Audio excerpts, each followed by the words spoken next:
శ్రోతలకు నా హృదయపూర్వక నమస్కారములు. మన శ్రోతలలో ఒక సోదరి ప్రశ్నను పంపడం జరిగింది. ఆ ప్రశ్న, వాటర్కి అంటే నీటికి శక్తి ఉంటుందా? అలాగే మనం తినే ఆహారం వండేవారి అంటే ఆహారం ఎవరు వండుతున్నారో వాళ్ళ గుణాలను స్వీకరిస్తుందా? ఇలాగే ఇంకొంతమంది అనేక ప్రశ్నలు గతంలో అడుగున్నారు. కొన్ని వేరువేరు ప్రశ్నలు అడిగారు. అంటే మంత్రాలకు శక్తి ఉంటుందా, తాళ్ళకి, తాయెత్తులకి, రక్షరేఖలకి, వాస్తులకి, జాతకాలకి, జ్యోతిష్యాలకి, ఇలా అనేక విషయాలు. అంటే ఇప్పుడు ప్రపంచంలో నమ్మబడుతున్న ఏ విషయాలు ఉన్నాయో వీటన్నింటికి శక్తి ఉంటుందా, అవన్నీ నిజంగా జరుగుతాయా, ఇలా చాలామంది అడిగారు.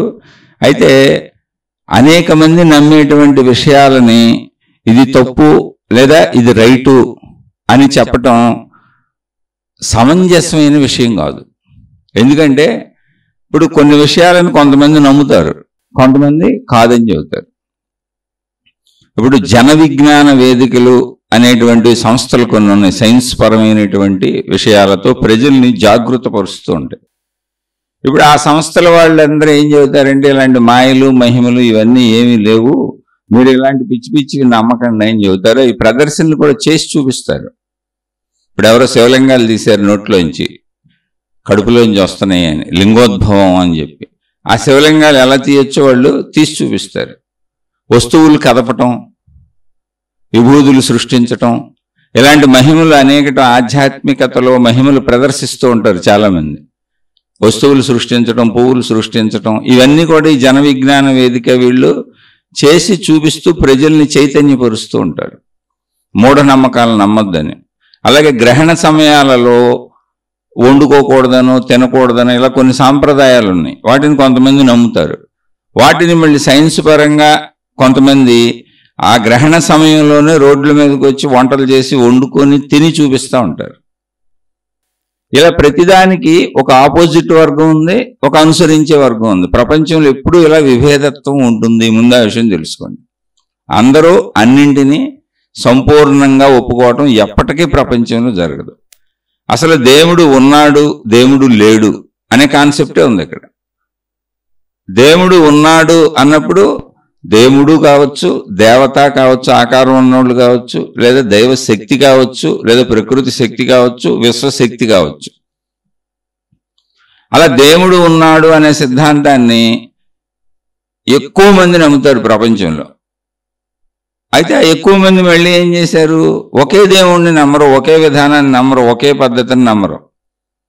ఎవరికి వాళ్ళు దేవుళ్ళని తయారు చేసుకున్నారు, ఎవరికి వాళ్ళు మతాలను తయారు చేసుకున్నారు, ఎవరికి వాళ్ళు ఆచార సాంప్రదాయాలను తయారు చేసుకున్నారు. అసలు ఒక మనిషిని చూస్తేనే వీళ్ళు పలానా మతం వాళ్ళని తెలిసిపోయేలా వాళ్ళ బయట శరీర ధారణని అలా తయారు చేసుకున్నారు. అంటే ఆచార వ్యవహారాలు, వాళ్ళ కట్టుబొట్టు తీరు, జుట్టు గెడ్డం, ఈ పెంచే తీరు, తీసేసే తీరు, వాళ్ళు పెట్టుకునే బొట్లు లేదా బొట్లు లేకపోవటం, ఇవన్నీ కూడా ఊరిని ఒక మనిషిని గుర్తించి వీళ్ళు పలానా మతం వాళ్ళు అనేలా వాళ్ళ ఆహార్యం అంటే వేషధారణ అలా తయారు చేసుకున్నారు. కాబట్టి ఇప్పుడు దేవుడు ఉన్నాడు అన్నప్పుడు అసలు ఏ దేవుడు ఉన్నాడనే కన్ఫ్యూజన్ ఉంది, ఎంతమంది దేవుళ్ళు ఉన్నారనే కన్ఫ్యూజన్ ఉంది, ఏ మతం దేవుడు నిజమైన కన్ఫ్యూజన్ ఉంది. అంటే ఇప్పుడు దేవుడు ఉన్నాడు అనే వాళ్ళల్లోనే మీ దేవుడు లేడు, మా దేవుడే ఉన్నాడు అనేటువంటిది ఉంది మళ్ళీ చాలా మందిలో. ఇదంతా కేవలం అవగాహన కోసం ఆధ్యాత్మిక చదువులో, ఆత్మజ్ఞాన చదువులో మొత్తం తెలుసుకోవాలి. అంటే మంచి తెలుసుకోవాలి, చెడు తెలుసుకోవాలి. అసలు ప్రపంచంలో ఎప్పుడైనా జీవించేటప్పుడు మంచి తెలుసుకోవాలి, చెడు తెలుసుకోవాలి. ఎందుకనంటే మంచి చెయ్యాలని తెలుసుకోవాలి, మంచిగా జీవించాలని తెలుసుకోవాలి, మంచిగా ఆలోచించడానికి మంచిని తెలుసుకోవాలి. చెడుని ఎందుకు తెలుసుకోవాలంటే చెడు ఎన్ని రీతులుగా సాగుతున్నది, అజ్ఞానం ఎన్ని రీతులుగా వెళుతున్నది అని చెడు చేయకుండా ఉండటానికి, చెడులోకి వెళ్లకుండా ఉండటానికి, చెడుగా ఆలోచించకుండా ఉండటానికి చెడుని తెలుసుకోవాలి. రెండు తెలుసుకోవాలి. జ్ఞానము ఒక భాగంతో సంపూర్ణం అవదు, కేవలం మంచితో సంపూర్ణం అవదు. చెడు తెలుసుకుంటే నువ్వు చెడు చేస్తున్నావు లేదో నీకు తెలుస్తుంది. నువ్వు చెడు చేయకుండా కూడా ఉండాలి, నీ వలన ఎవరికి చెడు జరగకుండా కూడా ఉండాలి. అందుకని అజ్ఞానము తెలుసుకుని అజ్ఞానం తెలియకుండా ఉండటం కూడా జ్ఞానమే. దేవుణ్ణి నమ్మేవాళ్ళు, దేవుణ్ణి నమ్మనవాళ్ళు. ఇది పూర్తిగా విరుద్ధమైనటువంటి విషయం. అంటే ఆస్తికులు, నాస్తికులు అంటారు. నాస్తికులు అన్నప్పుడు నా అస్తి, అస్తి అంటే ఉన్నది, అంటే ఆ దేవుడు ఉన్నాడు, ఉన్నది అనేదాన్ని నమ్ముతున్న వాళ్ళు ఆస్తికులు. నాస్తికులు అంటే నా అస్తి లేదు అంటున్న వాళ్ళు, ఆ దేవుడు లేడు అంటున్న వాళ్ళు నాస్తికులు. ఇవి పదాలు అర్థం అవడానికి మనం పెట్టుకున్న పదాలు ఇవి. ఆ పదాలకు అర్థాలు ఉంటాయి అంతే. అక్కడి నుంచి హేతువాదులు అని వచ్చింది. హేతువు అంటే ఏంటంటే కారణము. హేతువాదులు అంటే ఎవరు? వాళ్ళు కూడా దేవుణ్ణి నమ్మరు. ఎందుకని? కారణం ఉంటుంది ప్రతిదానికి. ఈ సృష్టిలో వెలుగు వస్తుందంటే సూర్యుడు కారణం. మనకు ఆకలేస్తుంది, ఆకలి కారణం కనుక ఆహారం తింటున్నాం. సూర్యుడు లేడు కనుక చీకటి వచ్చింది. ఇలా ప్రతిదానికి కార్యకారణ సంబంధం సృష్టిలో ఉంటుంది. హేతువాదులు ఏంటంటే దేవుడు అనే దానికి నువ్వేం చూపిస్తావు? రుజువు చూపించలేవు. అక్కడ ప్రార్థనాలయం మనం కట్టుకుందే, దేవుడి ప్రతిమ మనం పెట్టుకుందే, అది ఫోటోనో ఏ మతం అయితే అది అంతా నువ్వు చేసుకునే ఏర్పాటే. ఆ ఆచారం, ఆ సాంప్రదాయం, ఆ బట్టలు వేసుకోవటం, ఆ గెడ్డం పెంచడం, ఆ జుట్టు పెంచడం, లేదా అవి తీసేయటం, ఆ బొట్లు పెట్టుకోవటం, అవి నిలువో అడ్డమో గుండ్రమో లేకపోతే రకరకాల భంగిమలో. ఇప్పుడు ఆ చిత్ర విచిత్ర బొట్లు కూడా తయారు చేస్తున్నారు. కొత్త వాళ్ళు వచ్చి కొత్త కొత్త బొట్లు తయారు చేస్తున్నారు. ఇలా ఇవన్నీ వేషధారణ అంతా కూడా నువ్వు వేసుకునే రంగుల బట్టలు ఇవన్నీ కూడా మనుషులు పెట్టుకున్నవే. నువ్వు పెట్టుకున్న వాటికి దేవుడి పేరు చెబుతావు ఏంటి? దేవుడు అనేదానికి హేతు ఏంటి అని అడుగుతారు వాళ్ళు. హేతువాదులు. హేతువాదులు, నాస్తికులు, మానవవాదులు అంటారు. కొంతమంది ఉన్నారు వాళ్ళు ఈ వర్గమే, దేవుణ్ణి నమ్మరు. వాళ్ళేంటి? మనిషి అనే వాటికి సంబంధించి మాట్లాడవయా, కనపడుతున్న సృష్టికి సంబంధించి మాట్లాడవయా, కనపడని దేవుడి పేరు మీద ప్రజల్ని ఎందుకు అటు ఇటు వంకరలు తిప్పుతారంటారు. అలా అనేక సంస్థలు ఎవరికాళ్ళు పేర్లు పెట్టుకున్నారు. వీళ్ళకంటే ఎక్కువ మంది దేవుణ్ణి నమ్ముతారు. దేవుణ్ణి నమ్మే వాళ్ళల్లోకి మళ్ళీ వచ్చామనుకోండి, ఇక్కడ ఉన్న దేవుణ్ణి నమ్మని వాళ్ళు ఉన్నారు. దేవుణ్ణి నమ్మే వాళ్ళల్లో దేవుణ్ణి నమ్మని వాళ్ళు ఉన్నారు. ఎవరంటే మా దేవుణ్ణి నమ్ముతాం, మీ దేవుళ్ళు లేరు.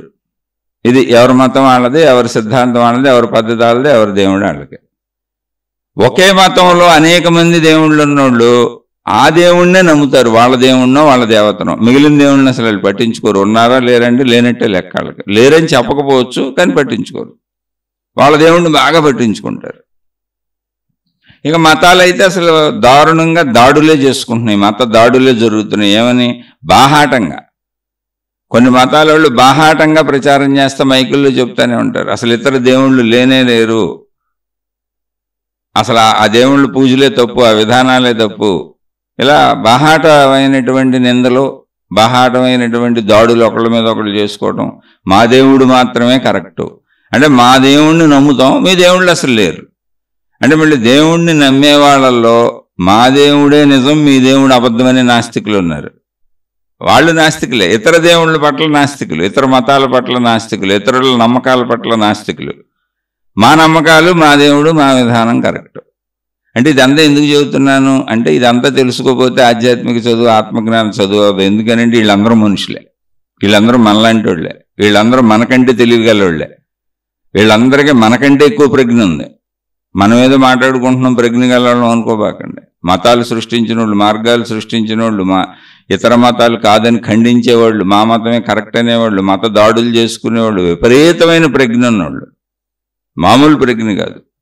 అంటే కొన్ని మతాల వాళ్ళు ఎలా చేస్తున్నారంటే ఇప్పుడు కొత్తగా వాళ్ళ మతానికి సంబంధించిన గ్రంథ ఉపన్యాసాలు చెబుతూ, భక్తుల్ని పోగు చేసి చెబుతూ, ఇతర మత గ్రంథాలలో ఉన్నటువంటి వాళ్ళ వాటిని కూడా స్టేజీల మీద అనర్గళంగా చదివేసి శ్లోకాలు, పద్యాలు, మంత్రాలు, లేకపోతే ఇతర భాషా పదాలు వాళ్ళ భాషల్లో గ్రంథాలు చదివేసి వాటి అర్థాలు చెప్పేసి ఆ అర్థం కూడా మా దేవుడికే సూచించబడుతుంది, మా దేవుడి గురించే చెబుతుంది, వాళ్ళ దేవుడు కాదు, వాళ్ళు పొరపాటుగా దేవుళ్ళని పూజించుకుంటున్నారు అని అలా మనుషుల్ని ట్రాప్ చేసి చాలా చక్కగా ఉన్నారు. ఎంత పండితులో చూడండి.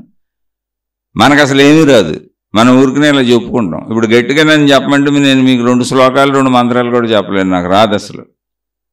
ఇతర మతాల గ్రంథాలు కూడా చదివాను, ఊరికనే అవగాహనకి చదివాను తప్ప అందులో ఉన్న వాక్యాలన్నీ అందులో ఉన్నాయని నాకేం తెలుసు. ఇప్పుడు అవి రావాలి, కంటత రావాలి, అనర్గళంగా స్టేజీ మీద పోల్చి చెప్పేయాలి అంటే మళ్ళీ నా మతం, నాకు ఇష్టమైన గ్రంథం, ఎదుటి మతంలో మళ్ళీ వాళ్ళ గ్రంథాలు కూడా చదివేసి అందులో బొక్కలు ఎతికి, తప్పులు ఎతికి అవి చెప్పి మళ్ళీ ఆ గ్రంథాలలో సూట్ అయ్యే ఈ మా గ్రంథ దేవుడికి ఎలా సూట్ అవుతున్నాయో అవన్నీ మా గ్రంథ దేవుడి గురించే చెబుతున్నాయని చెప్పాలంటే ఎంత శక్తి ఉండాలి, ఈ గ్రంథాలు ఎంత చదివి ఉండాలి, ఆ గ్రంథాలు ఎంత చదివి ఉండాలి, అవన్నీ స్టేజ్ మీద అప్పచెప్పేయాలి అంటే ముందు ఎంత ప్రిపేర్ అయ్యి ఉండాలి, అవన్నీ కంఠస్థ పెట్టి ఉండాలి. ఓ స్కూల్ పిల్లోడు కూడా అన్ని చదవడు, అంత కంటతా పట్టలేడు. పడితే అసలు అంత కంటతా పట్టగలిగిన స్కూల్ పిల్లలందరూ ఫస్ట్ ర్యాంకులకు వెళ్ళిపోతాడు. అంటే నేను ఎందుకు చెబుతున్నానంటే ఎంత తెలివి ఉందో చూడండి. ఇతర మతం కాదు తప్పని చెప్పడానికి ఎంత తెలివిని, ఎంత ప్రజ్ఞని వాడుతున్నారు. ఇతర దేవుడు తప్పని చెప్పడానికి, మా దేవుడే రైట్ అని చెప్పడానికి అసలు మనుషులు ఎంత ప్రజ్ఞని వాడుతున్నారో చూడండి. ప్రజ్ఞ అది చెబుతున్నా. అందుకని ఎవరు తెలివి తక్కువ వాళ్ళు కాదు, మనం అసలు తెలివి గలవాళ్ళమే కాదు. కానీ తెలివితో సంబంధం లేదు, విషయాన్ని అర్థం చేసుకోవడమే. నిజంగా దేవుడు ఉంటే ఇంతమంది దేవుళ్ళు ఉంటారా? మనుషుల్లాగా దేవుళ్ళు కూడా ఇంతమంది ఉండి కొట్టుకుంటూ ఉంటారా? ఒకవేళ నిజంగా దేవుళ్ళు ఉంటే ఇంతమంది దేవుళ్ళు ఒకవేళ ఉంటే పోనీ, దేవుళ్ళు అంటే మంచోళ్ళు అయి ఉంటారు కదా. వీళ్ళు మతాల పేర్ల మీద కొట్టుకుంటుంటే, తిట్టుకుంటుంటే, ఒక దేవుడిని ఒకళ్ళు తిడుతుంటే కింద మనుషులు భూమి మీద అనేక మతాల పేర్లతో కొట్టేసుకొని తిట్టేసుకొని మత హత్యలు, మత మారణకాండలు జరుగుతుంటే ఆ దేవుళ్ళందరూ కాముగా మనకెందుకు లేని కూర్చున్నారా? అంటే ఇవి మాట్లాడుతున్నప్పుడు వితండవాదంగా విడ్డూర ప్రశ్నలుగా అనిపించవచ్చు, కానీ ఇది సహేతుకమైన ప్రశ్నలు. దేవుడు ఉంటే అసలు ఊరుకుంటాడు? దేవుడు అంటే మంచోడు అయి ఉండాలిగా. మళ్ళీ ఇందులో కొంతమందికే దేవుళ్ళు కనపడతారు, అసలు మిగిలిన వాళ్ళకి కనపడరు. ఆ కొంతమంది ఎవరు 1% కూడా ఉండరు. వాళ్ళందరూ పెద్ద పెద్ద పేర్లు అనమాట.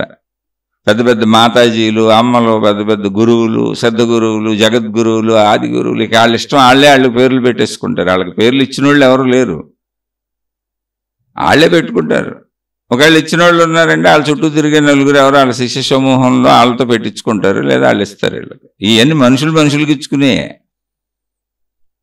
ఇప్పుడు ఎవరు చెప్పారు జగద్గురువు అని, ఎవరు చెప్పారు సద్గురువు అని, ఎవరు చెప్పారు ఆది గురువు అని, ఎవరు చెప్పారు ఏ గురువు అని? అంటే నేను గురువుని విమర్శించట్లా, అవన్నీ మనుషులు తయారు చేసుకున్న పదాలు. ఇప్పుడు మీకు కావాలంటే మీరు కూడా పేరు పెట్టుకోండి, ఒక బోర్డు ఓపెన్ చేయటం అంతే.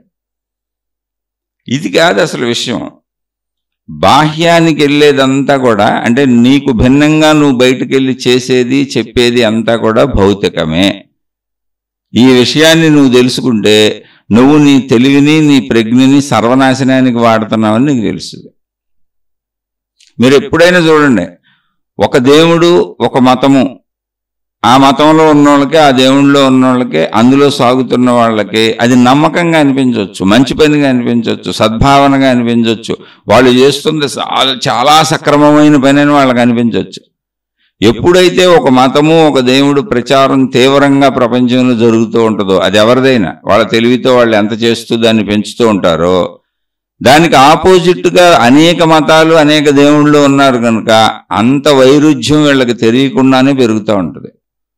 అందుకే మతాలు తగాదాలు వస్తాయి, గొడవలు అవుతాయి, రేపొద్దున రాబోయే రోజుల్లో అవుతాయి అన్నీ.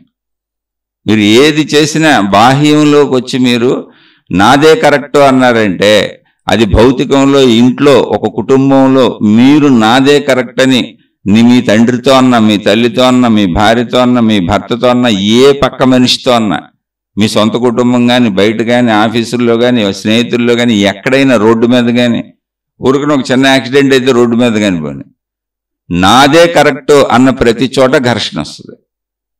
అది మళ్ళీ దైవీపరంగా వెళ్తే మతాల్లో అయినా అలాగే కరెక్ట్ వస్తుంది.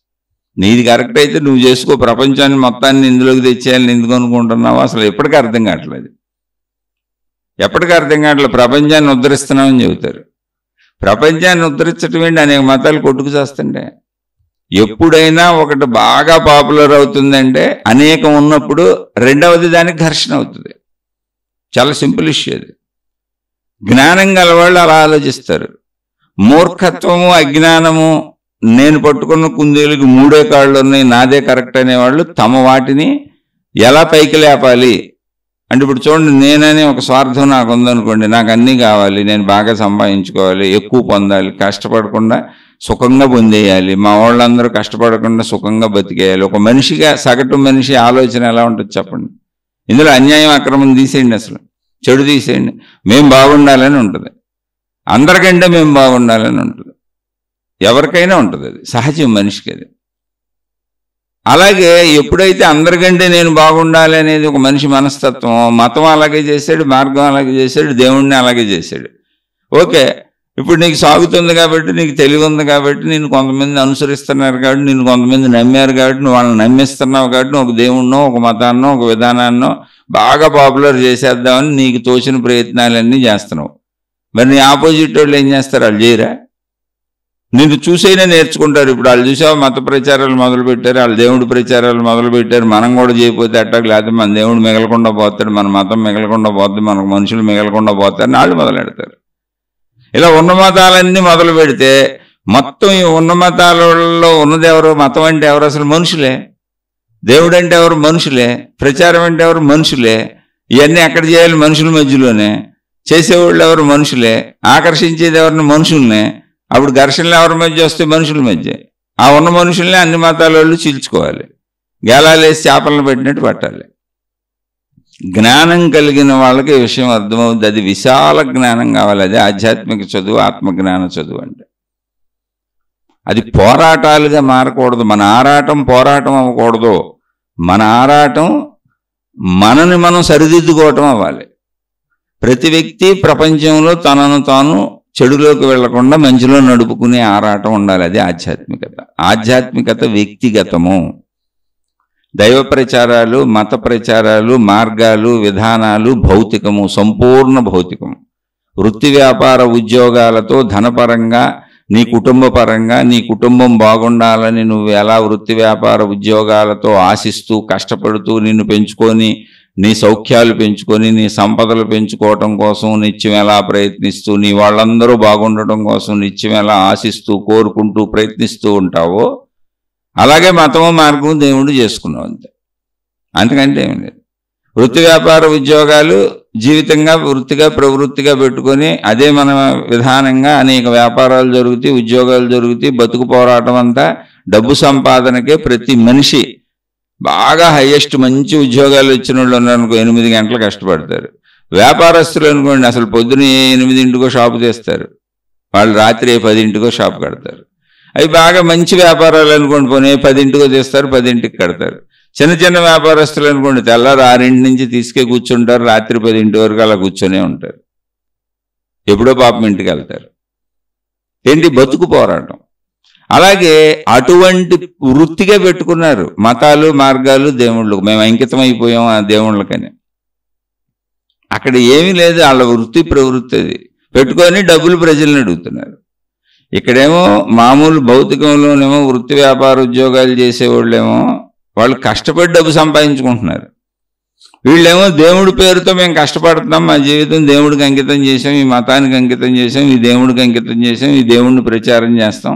అలా ప్రచారం చేయాలంటే మేము బతకాలి, మాకు ప్రచారం చేయడానికి, తిరగటానికి, మేము జీవించడానికి, మా వాహనాలకి, మేము ఉండటానికి మాకు డబ్బులు కావాలి. మళ్ళీ మతాలకు సంబంధించి ప్రార్థనాలయాలు, మత ప్రచారాలు, వాటికి సంబంధించిన యాక్టివిటీస్ అన్నింటికి కూడా డబ్బులు కావాలి, మీరు ఇవ్వండి అని అడుగుతున్నారు. అలా ఇస్తే మీకు మేలు జరుగుద్ది, పుణ్యం వస్తుంది. అలా ఇవ్వని వాళ్ళు ఇబ్బంది పడతారని ఇండైరెక్ట్ బ్లాక్మెయిల్ కూడా చేస్తున్నారు. మీరు ఆ స్పీచ్లు వినండి వెళ్ళి వాళ్ళని. అంటే ఇది ఎందుకు చెబుతున్నానంటే, ఇదంతా కూడా భౌతికమే. నీ నుంచి బయటకు వెళ్ళేదంతా భౌతికమే. భౌతికంలో ఎప్పుడూ చెడు మిక్స్ అయి ఉంటుంది. అది దేవుడితో కలిసి ఉన్న చెడు మిక్స్ అయి ఉంటుంది. అందుకే ఇతర దేవుడిని తిడతారు. డబ్బులు ఇవ్వకపోతే బ్లాక్మెయిల్ చేస్తారు, డబ్బులు కావాలని ఆశిస్తారు. అలా ధనపరంగా దేవుడి పేరు మీద ధనాన్ని పొందడానికి ఎన్ని రకాల వ్యాపారాలు చేయొచ్చు, ఎన్ని రకాల దేవుడి పేరు మీద వ్యాపారాలు చేయొచ్చు, దేవుడి పేరు మీద ఎన్ని రకాలుగా డబ్బులు తీసుకోవచ్చు, అన్నీ చేస్తుంటారు. మామూలు వాళ్ళకంటే ఎక్కువ చేస్తుంటారు. అయితే అదంతా దేవుడికి వినియోగిస్తున్నాం, పేదవాళ్ళని చదివిస్తున్నాం, హాస్పిటల్ కట్టిస్తున్నాం, లేనోళ్ళకి పంచుతున్నాం, ఉన్నోడి దగ్గర తీసుకొని లేనోడికి పెడుతున్నాం అంటారు. కాదు, అసలు వీళ్ళకి డబ్బులు ఇచ్చేదంతా లేనోళ్ళే. ఉన్నోళ్ళు ఎవరో ఎక్కడో, ఉన్నోళ్ళు ఎంతమంది ఉన్నారు భూమి మీద? ఎక్కువగా మన దేశం తీసుకుంటే మన దేశంలో ఎక్కువగా లేనివాళ్ళే ఉన్నారు. ప్రపంచం మొత్తం లేని వాళ్లే 80% ఉంటారు. పేదరికంలో ఉండి రోజు ఏదో పనులు చేసుకుంటూ సంపాదించుకునే వాళ్ళే 80% ఉంటారు. అసలు మేము చేసినా చేయకపోయినా మాకు సాగిపోద్ది, తరతరాలకి కూర్చొని తిన్నా మాకు ఇబ్బంది లేదనే వాళ్ళు ఒక 5% ఉంటారు. మిగిలిన 15%లో హైయెస్ట్ రేంజ్లోనే ఉంటారు. ఏదో వృత్తి వ్యాపారాలు చేసుకుంటారు, డబ్బుకేమీ వాళ్ళకి ఇబ్బంది ఉండదు, ఉంటారు, వాళ్ళు కూడా ఉంటారు. కానీ 80% ప్రజలు మామూలు జీవితం వాళ్ళే ఇచ్చేది పాపం. ఆ 80% ప్రజలు ఇచ్చే డబ్బులతోనే ఇవి నడుస్తాయి. అత్యధికంగా ఉన్నోళ్ళు, అసలు ఉన్నోళ్లే తక్కువ మంది వాళ్ళు ఇచ్చినా కూడా. ఇదంతా ఎందుకు చెబుతున్నానంటే దేవుడికి కూడా డబ్బు అవసరం అయిపోయింది, మతానికి డబ్బు అవసరం అయిపోయింది, ప్రచారాలకు డబ్బు అవసరం అయిపోయింది. ఆ అవసరత ఎప్పుడుందో ఆ డబ్బును సంపాదించుకొని, 1 డబ్బు కావాలి, 2 మనుషులు సేవలు చేయడానికి కావాలి, 3 మాది అధికంగా నిలబడాలి, మాది ఎక్కువ ప్రాపగాండ అవ్వాలి, ఎక్కువ మంది మా దాంట్లో జాయిన్ అవ్వాలి, మా దాన్ని తరతరాలకి నిలబెట్టాలి, మా దేవుణ్ణి, మా మతాన్ని, మా సిద్ధాంతాన్ని, మా విధానాన్ని, నేను ఏర్పరిచిన సంస్థని, నేను ఏర్పరిచిన విధానాన్ని, ఇది ఎప్పటికీ అలా నిలిచిపోయి ఉండాలి. కాబట్టి ఇవన్నీ జరగాలంటే ఏంటి? కోరిక. ఒక కుటుంబాన్ని పోషించుకునే వ్యక్తికి, ఒక వ్యాపారం, ఒక షాప్ ఏదో ఓపెన్ చేసిన వ్యక్తికి, ఒక ఉద్యోగం చేసుకునే వ్యక్తికి డబ్బు కోసం ఎలాంటి కోరికలు ఉన్నాయో, తన కుటుంబం, భార్య పిల్లలు, భర్త పిల్లలు బతకడానికి అవసరమైన కోరికలు ఎన్ని ఉన్నాయో, ఎలా ఉన్నాయో, వాటి కోసం ప్రయత్నాలు ఎలా ఉన్నాయో, ఇది కూడా కోరికే. నేను నా పేరునో సంస్థ పెట్టాను, నా దేవుడి పేరునో సంస్థ పెట్టాను, అది నా సంస్థ. మళ్ళీ ఒకే దేవుడి పేరు మీద 100 మంది రకరకాల విడివిడి సంస్థలు బోర్డు పెట్టుకుంటారు. దేవుడు ఒకడే. ఒకే మతంలో ఒకే దేవుడి పేరు మీద అనేక 100,000 సంస్థలు ఉంటాయి. ఇక్కడ మళ్ళీ నా సంస్థ హైలైట్ అవ్వాలి, దేవుడు ఒకడే, మతం అదే, పక్కన వాళ్ళది హైలైట్ అవ్వకూడదు, నాదే హైలైట్ అవ్వాలి. అందరినీ నా దాంట్లోకి జాయిన్ చేసేయండి తీసుకొచ్చి. మీరు ఆలోచించండి, ఇది భౌతికం కదా. అయితే ఇవన్నీ అవసరం లేదంటే ప్రాథమిక దశలో అసలు దేవుడు అనే కాన్సెప్ట్ తెలియటం కోసం ఇవన్నీ అవసరం. అందుకే నిలబడి నడుస్తున్నాయి ప్రపంచంలో. కానీ వాటిలోకి చొచ్చుకుపోయి అతుక్కుపోయి ఉన్నావా? ఇప్పుడు చూడండి, కొంతమంది బబుల్ గమ్ములు తిని ఊసేస్తుంటారు ఎక్కడ పడితే అక్కడ. అవి మనం ఏ చెప్పు వేసినా, ఏ కాలేసి తొక్కితే అతుక్కుపోతాయి, కూడవయ్యి. అన్ని పీక్కోవటం నానా బాధ అవుద్ది. అంటే అలా అతుక్కుపోయావా, ఇక నువ్వు అక్కడ ఇరుక్కుపోయినట్టే. ఈ జన్మ నీకు బోన్లో పడ్డ ఎలికలాగా అయిపోయింది నీ జీవితం. అంతే, ఇక అక్కడే చచ్చిపోతావు. ఎందుకంటే అయ్యే నమ్ముతావు, అదే కరెక్ట్ అనుకుంటావు, నిన్ను అలా నమ్మించేస్తారు. నీ అవసరాలు కూడా, భౌతిక అవసరాలు కూడా అలాగే ఉంటాయి. నీ జీవితం అంతా కూడా దాని మీద ఆధారత పెట్టుకుంటావు. అక్కడే డబ్బు వనరులు, డబ్బు వసతులు, ఇవన్నీ అదంతా భగవత్ కృప అనుకుంటా ఉంటావు. కాదు, నీ జీవితం గడవడానికి నువ్వు చేసుకునే ఏర్పాటు. అంతే, చాలా సింపుల్. పరిశీలించుకుంటే అందరికీ అర్థమవుతాయి. కానీ జీవించాలి కాబట్టి ఆ తప్పునే, అందులో తప్పులు మనకు కనబడతా ఉంటాయి. అది తప్పు అని తెలుస్తూ ఉంటుంది, మోసాలు జరుగుతున్నాయని తెలుస్తూ ఉంటుంది, ప్రజల్ని మభ్యపెడుతున్నామని తెలుస్తూ ఉంటుంది, ఈ దేవుడి కోసం పక్క దేవుళ్ళని కాదని అందులో ఇందులోకి లాక్కొస్తున్నామని తెలుస్తూ ఉంటుంది. ఇదంతా చాతుర్యం, తెలివి, ప్రజ్ఞ. చేపలు పట్టేవాడు గేలాలు వేసినట్టు. అయినా అందులోనే ఉంటాం.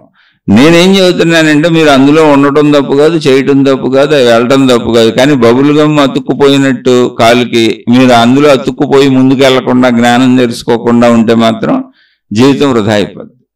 వృధా అయినా పర్వాలా, ఘర్షణలు సృష్టిస్తారు. మా మతమే గొప్పది, మా దేవుడే గొప్పడు, మా గురువే గొప్పడని చాప కింద నీరులా ప్రయాణిస్తూ ఘర్షణలు సృష్టిస్తారు, గొడవలు సృష్టిస్తారు. ఇప్పుడు మత గొడవలు జరగట్లే.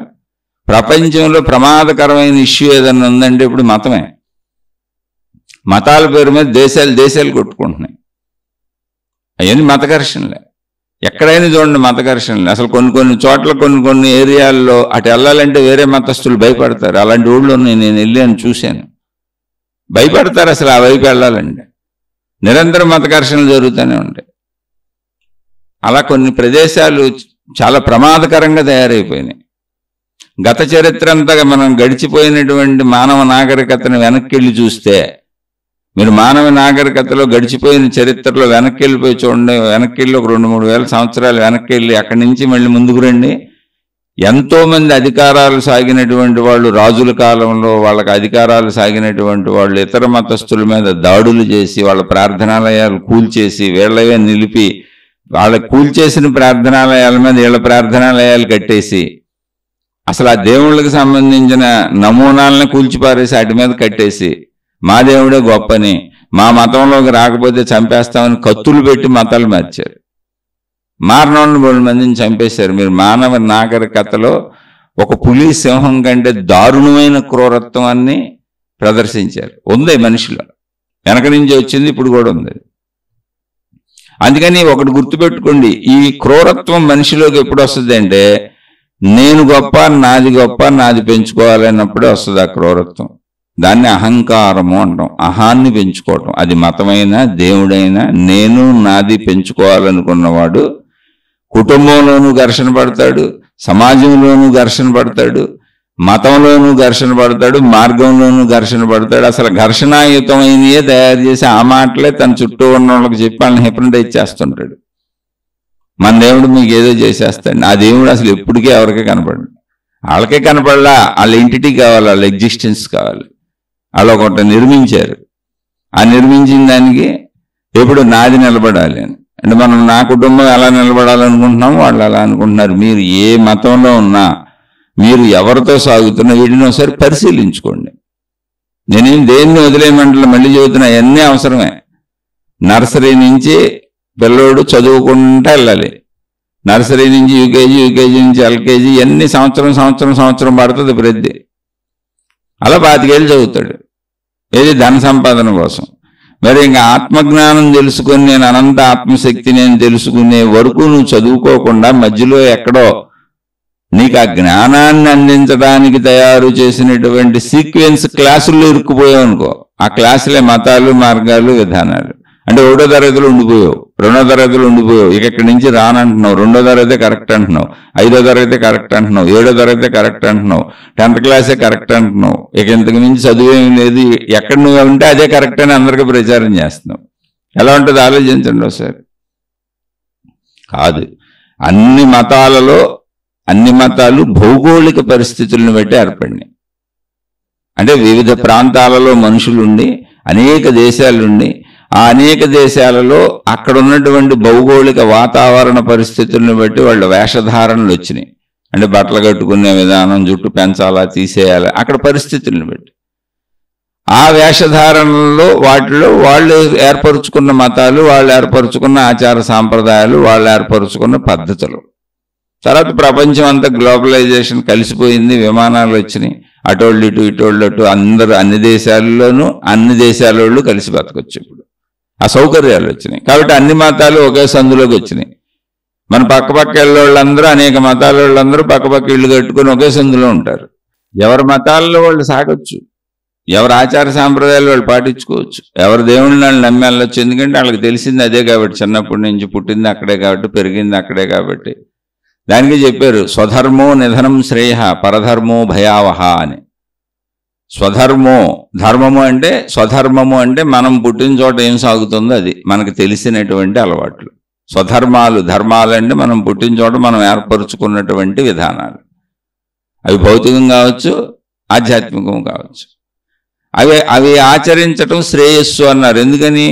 నేనున్న చోట, నేను పుట్టిన చోట, అందరూ అవే ఆచరిస్తూ ఉంటారు. ఆ ప్రదేశంలో, నా ఇంట్లో, నా విధానంలో నా తల్లి తండ్రి అవే చేస్తుంటారు, నా అన్నదమ్ములు అక్క చెల్లెళ్ళు అవే చేస్తుంటారు. కాబట్టి నేను వాటిలో కలిసి సాగిపోయినప్పుడు నాకు ఈజీగా అర్థమవుతుంది, నాకు శ్రేయస్సును చేకూరుస్తుంది. అంటే నా మనసు చక్కగా అర్థం చేసుకుంటుంది. పరధర్మో భయావహ. ఇప్పుడు నేను మా ఇంట్లో వాళ్ళందరం ఇలా సాగుతుంటే నేను పక్కింటి మీద ఇంకొకటి ఏదో మార్గం ఉంది, ఇంకో విధానం ఏదో ఉంది, దానికి ఆకర్షించబడి ఇప్పుడు అది తెచ్చుకొని నా ఇంట్లో పెట్టి మీరందరూ ఈ చేయబాకండి, ఇదంతా నిజమైన దేవుడు కాదంట, ఈయనే నిజమైన దేవుడు అంట అని ఇంట్లో వాళ్ళతోనే, కుటుంబ సభ్యులతో ఘర్షణ పడుతున్న వాళ్ళు బోల్డ్ మంది ఉన్నారు. కాదు, రొటీన్గా నువ్వు అలవాటైంది. నువ్వు ఏదైనా నీ ప్రయాణం ఏంటి? ఈ దేవుడు నిజమా అబద్ధమా కాదు. అసలు ఈ దేవుడు అనే కాన్సెప్ట్తో నర్సరీలో జాయిన్ అయ్యావు బొమ్మలతో ఆడుకోవటానికి. అక్కడి నుంచి నేను ఎవరో అని తెలుసుకునే వరకు ప్రయాణం సాగిస్తావు. అసలు నేను ఎందుకు పుడుతున్నాను, ఎందుకు చనిపోతున్నాను, ఎందుకు బతుకుతున్నాను, ఈ చావు పుట్టుకులు ఏంటి, ఈ సృష్టి ఏంటి, నా చుట్టూ ఉన్న ఇంత అనంత సృష్టి ఏంటి, ఈ కార్యకారణ సంబంధం ఏంటి, అందులో మొత్తంగా నేనెవరో అనేది నీకు చనిపోయే లోపల సంపూర్ణంగా అర్థం అవ్వటమే సంపూర్ణ జ్ఞానం. అంటే నువ్వు నీకు తెలియటం. అది తెలుసుకోవటానికి దేవుడితో మొదలయ్యావు. దాని దైవశక్తి, విశ్వశక్తి దాకా ప్రయాణించుకుంటూ వెళ్ళాలి. అంతే తప్ప బొమ్మ దగ్గర ఆగిపోకూడదు. అది ఏ మతమైనా సరే, బొమ్మ కావచ్చు, ఫోటో కావచ్చు, నిరాకారం కావచ్చు, ఆకారం కావచ్చు, ప్రాథమిక దశలో ఆగిపోకూడదు. కానీ ప్రాథమిక దశలో ఉన్నవాళ్ళు ఏం చేస్తారు? పరధర్మో భయావహ. పక్కింటి వాళ్ళు మతాన్ని తెచ్చి మన ఇంట్లో పెట్టి, ఆ బొమ్మ పెట్టి, ఈ బొమ్మలన్నీ తీసేయండి, ఇప్పుడు ఇది నిజం కాదు, నేను అది నమ్మేశాను, మీరు అందరూ పిచ్చిలో పోతున్నారని ఆ చుట్టూ ఉన్న 10 మందిని, ఇంట్లో ఉన్న చుట్టూ ఉన్న వాళ్ళందరినీ కాదని ఓ కొత్తది పెట్టుకొని వెళ్తావు. ఇప్పుడు నీకు కన్ఫ్యూజన్, వాళ్ళకి కన్ఫ్యూజన్, ఘర్షణలో వీళ్ళకి పిచ్చెక్కిపోతుంది, ఇట్లా తయారైపోయారు ఏంటని వాళ్ళందరూ అనుకుంటారు. వాళ్ళు పిచ్చోళ్ళు నువ్వు అనుకుంటా ఉంటావు. నీ పిచ్చిని పెంచేవాళ్ళు నీ మతం పెంచుతూ ఉంటుంది, వాళ్ళ పిచ్చిని వాళ్ళ మతం పెంచుతూ ఉంటుంది. ఇదంతా గందరగోళం అవుతుంది. ఇది ఇళ్లలో కూడా జరుగుతుంది, ఆల్రెడీ చాలా ఇళ్లలో జరుగుతుంది. రోడ్ల మీదకి వస్తున్నారు, యూట్యూబ్లోకి వచ్చేస్తున్నాయి, ఎన్నో సమస్యలు వస్తున్నాయి, ఎన్నో ప్రాబ్లమ్స్ వస్తున్నాయి. అసలు అక్కడ ప్రాబ్లమే లేదు, నువ్వు నేర్చుకుంటూ వెళ్ళిపోవటమే. స్కూల్లో ప్రాబ్లమే ఉంది. కానీ ఇక్కడ ప్రాబ్లం ఎందుకు వస్తుందంటే నువ్వు ఎక్కడుంటే అక్కడ ఇదే కరెక్ట్ అని నేను నమ్మేస్తున్నారు. అది స్కూలు క్లాస్ అని చెప్పటం లేదు. అది ఆధ్యాత్మిక జ్ఞానం, ఆత్మజ్ఞానం, అది ఆధ్యాత్మిక చదువు, నిన్ను నువ్వు సంస్కరించుకునే చదువు, నీలో గుణమార్పు తెచ్చుకునే చదువు, నిన్ను నువ్వు పరిశీలించుకొని నీలో ఉన్న చెడును పోగొట్టుకునే చదువు అని నీకు చెప్పటం లేదు. ఎక్కడికక్కడ ప్రాథమిక దశలో ఈ దేవుడే కరెక్ట్, ఇదే కరెక్ట్, దేవుడు అన్నీ చేసేస్తాడు. నువ్వు రోజు వచ్చి మనకు సంబంధించిన ప్రార్థనలో అయ్యో మన విధానాన్ని పాటించేసుకుందాం, వచ్చినప్పుడల్లా డబ్బులు కొంచెం పట్టుకురా మాకు సమర్పించు. కొంతమందికి అయితే వాళ్ళ జీతాలలో ఎంత ఇచ్చేయాలని ఉంది, 10% ఇచ్చేయాలని నీ సంపాదనలో. కొంతమంది 7% పెట్టుకున్నారు, కొంతమంది 10% పెట్టుకున్నారు, కొంతమంది 5% పెట్టుకున్నారు. అనేక మతాల్లో ఉంది. అన్ని చోట్ల డబ్బు అయితే కావాలి. నువ్వు ఏదైనా సరే అన్ని మతాలలో అందరి దేవుళ్ళకి డబ్బు మాత్రం కావాలండి. నువ్వు డబ్బు పట్టు రావాలి. తర్వాత ఇక్కడ సేవలు చేయి. ఎందుకని మరి పనులు చేసేవాళ్ళు కావాలిగా. డబ్బు కూడా పనులు బతకడానికే అని అక్కడ మనుషులు నిలబడిపోవటం కోసం వాళ్ళ జ్ఞానం చెప్పకుండా ఉంచేస్తున్నారు. ఎందుకని అక్కడ ఉంచేస్తే డబ్బులు ఇస్తారు వాళ్ళు. అక్కడ ఉంచేస్తే వాళ్ళు నిరంతరం వీళ్ళకి అనుకూలంగా సేవలు చేస్తారు. వీళ్ళకు సమూహం ఉంటుంది. ఇప్పుడు జ్ఞానం వచ్చింది అనుకోండి, ఆ సమూహానికి జ్ఞానం నేర్పామనుకోండి, ఆయన నర్సరీలోంచి వాళ్ళకి యూకేజీలోకి వెళ్ళిపోతాడు. యూకేజీలో జ్ఞానం నేర్పామనుకోండి ఎల్కేజీలోకి వెళ్ళిపోతాడు. ఎల్కేజీలో జ్ఞానం నేర్పితే యూకేజీకి వెళ్ళిపోతాడు. యూకేజీలో జ్ఞానం నేర్పితే 1వ తరగతికి వెళ్ళిపోతాడు. ఎక్కడ జ్ఞానం నేర్పినాడు ముందు క్లాస్కి వెళ్ళిపోతాడు, మన నదులు పెట్టి. అది ప్రాబ్లం ఇప్పుడు వీళ్ళకి. అందుకని నిన్ను ఎప్పటికే వదలరు, నిన్ను దానికి కట్టేస్తారు. దొన్నపోతుల్ని, ఆవుల్ని, గేదెల్ని, మేకల్ని, జంతువులను చూడండి మీరు, పారిపోకుండా వాటిని ఓ తాడేసి కట్టేస్తారు. అయితే అవి స్వేచ్ఛ ఉన్నట్టుగా భావించుకుంటే ఇప్పుడు ఈ మార్గాల్లో, మతాల్లో, గురువులతో, విధానాలతో, మాతాజీలతో, ఒక సంస్థలతో సాగే వాళ్ళందరూ కూడా స్వేచ్ఛ ఉందనుకుంటారు. ఎంత స్వేచ్ఛ ఉందంటే ఆ తాడు వదులుతారు. ఆ దొన్నపోతుకో ఆవుకో. నేను అలా పోల్చానని నన్ను అన్యదా భావించకండి, క్షమించండి, అర్థం అవడానికి చెప్పానంతే. ఏదైనా ఒక జంతువుని తాడుతో కడతారు. ఆ తాడు ఎంత దూరం ఉందో అంతే స్వేచ్ఛ ఉంది, అంతవరకు తిరగగలదు. అది దాటి వెళ్ళటం కుదరదు. అలాగే నీకు పెట్టిన కట్టుబాట్లు, ఆచారాలు, సాంప్రదాయాలు నీ బ్రెయిన్ని ఫిక్స్ చేశారు, నువ్వు అంతే తిరుగుతావు. ఇంకా అదే నీ కట్టుబాటు. అయితే నువ్వు తిరిగి తప్పులేదు. మరి జ్ఞానం నేర్చుకొని పై క్లాస్కి వెళ్ళకపోతే అప్పుడు ఏమవుతావు నువ్వు అనేది నువ్వు ఆలోచించుకో. దానికి ఏం చెబుతున్నారు తెలుసా? అసలు మన దేవుడు నీకు సమస్తం ఇచ్చేస్తాడని, దేవుడు ఇచ్చేస్తాడని. నువ్వేం చేయక్కర్లా, నువ్వు డబ్బులు తెచ్చివు, సేవలు చేయి, మేము చెప్పిన పనులు చేయి. దేవుడి పనులు నాకు వచ్చి పనులు చేస్తే నేను చేస్తా. ఇప్పుడు ఈ ఉపన్యాసాలు ఆపేసి నేను నిజంగా నాకు దేవుడు వచ్చి పనులు చెబితే చక్కగా నేను మత ప్రచారాలు, మార్గ ప్రచారాలు చేస్తా. నాకు దేవుడు చెప్పాలి కాదు, దేవుడు నాకు చెబుతున్నాడు, నేను దేవుడు ప్రతినిధిని, నా పేరు మాతాజీ, నా పేరు గురువిని, నా పేరు గురువు, జగద్గురువు, సిద్ధగురువు, ఏదో గురువు. నేను ఎవరిని విమర్శించట్లా, మళ్ళీ చెబుతున్నా. ఉన్న పేర్లు అయ్యి ఎవరిని అనాలో నాకు తెలియదు, పేర్లు చెబుతున్నా, ఎవరిని అంటలే. ఇలా నేను ఒక దైవ ప్రతినిధిని. అందుకని నాకు చెబుతాడు దేవుడు. నాకు వచ్చిన ఆలోచనలన్నీ దేవుడికి సంబంధించినవి. ఎందుకని దేవుడికి శరీరం లేదు, నా శరీరాన్ని వాడుకుంటున్నాడు. దేవుడు సొంత శరీరం లేదు. కాబట్టి నేను చెప్పేవన్నీ ఇప్పుడు నా మాటలన్నీ దైవ మాటలే. దేవుడు నాకు అందిస్తున్నాడు, నేను మీకు అందిస్తున్నా. ఎందుకంటే నేను పవిత్రాలని కనుక. కాబట్టి మీరు నన్నే దైవత్వంగా భావించుకొని, నావే దేవుడి మాటలుగా భావించుకొని నమ్మేసి వెళ్ళిపోండి. నమ్మేసి వెళ్ళండి. మంచిగా ఉండమంటే మంచిగా ఉండడం తప్పేం లేదు, ఎవరు చెప్పినా నమ్మచ్చు. తప్పులు చేయబాకండి అంటే ఎవరు చెప్పినా నమ్మచ్చు. మీలో గుణమార్పు చేసుకోండి అంటే ఎవరు చెప్పినా నమ్మచ్చు. మీలో గుణమార్పుకు అవసరమైనటువంటి సాధనలు మీ మనసుని ఎలా ఆపుకోవాలి ఏంటి మీకు కుదరకపోతే నేను చెబుతాను, ఇక్కడ కూర్చోండి, ఇది జపం చేద్దాం, ఇది తపం చేద్దాం, ఇలా చేద్దాం, అలా చేద్దామని నీలో గుణమార్పుకు అవసరమైనవి చెబుతుంటే చక్కగా సాధన చేసుకోవచ్చు. ఎవరే సాధన చెప్పినా నిన్ను మంచివానిగా, మంచిదానిగా మలుస్తుంటే ఎవరేం చెప్పినా చేయొచ్చు. కానీ నిన్ను ఒక మతానికో దేవుడికో అంటించేసి నీలో అసలు గుణమార్పు లేదా నీ చేత పనులు చేయించుకుంటా నీ దగ్గర డబ్బులు తీసుకుంటా, నీ చేత సేవలు చేయించుకుంటా, మొత్తం దేవుడు నీకు చేసేస్తాడు. నువ్వు ఎదుగు డ్రెస్సులు వేసుకో, ఈ విధానాలు పెట్టుకో, ఈ గుండులు కొట్టించుకో, ఇలాంటి జుట్టులు తీసేసే, లేదా జుట్లు పెంచేసే జడలుగా, లేదా రకరకాల బట్టలు పెట్టుకో, రకరకాల రంగుల డ్రెస్సులు చెబుతాం మేము వేసుకో, ఎందుకంటే మా బ్రాండ్ అని తెలియాలి. ఇప్పుడు మీరు చూడండి, బ్రాండెడ్ చెప్పులు, బ్రాండెడ్ షూస్ మీద కంపెనీ పేర్లు ఉంటాయి, బ్రాండెడ్ బట్టలు ఉంటాయి, ఆ కంపెనీ పేర్లు ఉంటాయి. అది అసలు ఆ బ్రాండ్ వేసుకుంటేనే ప్రెస్టేజ్ అనమాట. ఆ బ్రాండ్స్ ఉంటాయి. ఇప్పుడు సొసైటీ మొత్తం బ్రాండ్స్ మీద నడుస్తూ ఉంటుంది. డూప్లికేట్ వాళ్ళు ఆ బ్రాండ్స్కి డూప్లికేట్ కూడా తయారు చేస్తుంటారు. అలా బ్రాండ్ వేస్తారనమాట. మా డ్రెస్సు, మా కోడు, మా విధానం, మా దేవుడు అంటే ఫలానా గురువు తాలూకా, ఫలానా మాతాజీ తాలూకా, ఫలానా సంస్థ తాలూకా, ఫలానా వాళ్ళ తాలూకా. వీళ్ళందరూ వాళ్ళకు బ్రాండ్ ముద్రేసి వదులుతారు రోడ్డు మీద. పర్వాలే, ఇవన్నీ చేయొచ్చు అంటున్నా, నీ గుణమార్పు జరుగుతూ ఉంటాయి. నేను కూడా అన్నిటిలోంచే వచ్చా, కానీ నువ్వు అతుక్కుపోయావా, గుణమార్పు జరుగుతుందా అనే వివేకం ఎవరికి ఉండాలి? నీకు ఉండాలి. గురువుని గౌరవించు, దేవుణ్ణి గౌరవించు, మతాన్ని గౌరవించు, మార్గాన్ని గౌరవించు, ఆచారాలను గౌరవించు, సాంప్రదాయాలను గౌరవించు, సర్వాన్ని గౌరవించు. స్కూల్ని గౌరవించినట్టుగా, విద్యను గౌరవించినట్టుగా, పుస్తకాలను గౌరవించినట్టుగా, మాస్టర్లను గౌరవించినట్టుగా అన్నింటినీ గౌరవించు. ఎందుకది? చదువు కోసం. ఈ క్లాస్ అయిపోయి పై క్లాస్కి వెళ్ళటం కోసం, జ్ఞానం పొందడం కోసం. ఈ చదువు జ్ఞానం ఎందుకు? వృత్తి వ్యాపార ఉద్యోగాలు చేసుకుని నా జీవితం మొత్తం బతికినంతకాలం నాకు ఆర్థిక ఇబ్బందులు లేకుండా సామాజిక పరిస్థితులన్నీ అర్థం చేసుకొని ఎలా బతకాలో అన్నీ నాకు తెలియటం కోసం. ఇక్కడ కూడా అంతే, నేనెవరో నాకు తెలియటం కోసం. అల్టిమేట్ జ్ఞానం అది. నువ్వెవరో నీకు తెలియకుండా నువ్వేం చేస్తావు? వాళ్ళు చెప్పినవన్నీ నమ్మి దేవుడు నీకు కనపడ్డా? ఏ దేవుడు అని వచ్చాడా? ఒకవేళ కనపడ్డాడు దేవుడు, మహిమలో మాయలు జరిగినాయంటే అవన్నీ నీ మానసిక స్థితిలో నువ్వు ఏ దేవుని పూజిస్తున్నావో, ఏ గురువుని అనుసరిస్తున్నావో, ఏ మతంలో ఉన్నావో అవే నువ్వు కలలుగంటావు. బోల్డ్ సార్లు చెప్పాను. వాటినే మహిమలుగా భావించుకుంటావు. మళ్ళీ నీకు వేరే మతపు దేవుడు రాడు, ఇంకో దేవుడు కనపడ్డావు. ఎవరి కాళ్ళకి వాళ్ళు సృష్టించుకున్న దేవుడే. ఇప్పుడు ఎవరి కాళ్ళకి నా భార్య, నా భర్త, నా పిల్లలు, నా ఇల్లు, నా లోకమే నా కళల్లోకి వస్తుంది, నా లోకమే నా ఆలోచనలో ఉంటుంది, నా లోకమే నా ఊహల్లో ఉంటుంది, నా లోకం నాకు సంబంధించినవి తిరగబడతా ఉంటాయి నాకు ఎప్పుడు. సేమ్ అవి కూడా అంతే. ఎందుకని? ఈ వివేకాన్ని, విజ్ఞానాన్ని తెలుసుకో. ఇదే ఆధ్యాత్మిక చదువు. నువ్వు జ్ఞానం నేర్చుకుంటూ వెళ్ళు, నిన్ను మంచికి మార్చుకుంటూ వెళ్ళు, నిన్ను మంచి వైపు మలుచుకుంటూ వెళ్ళు. అలా నిన్ను మలుస్తున్న ఎవరినైనా అనుసరిస్తూ వెళ్ళు, తప్పులేదు.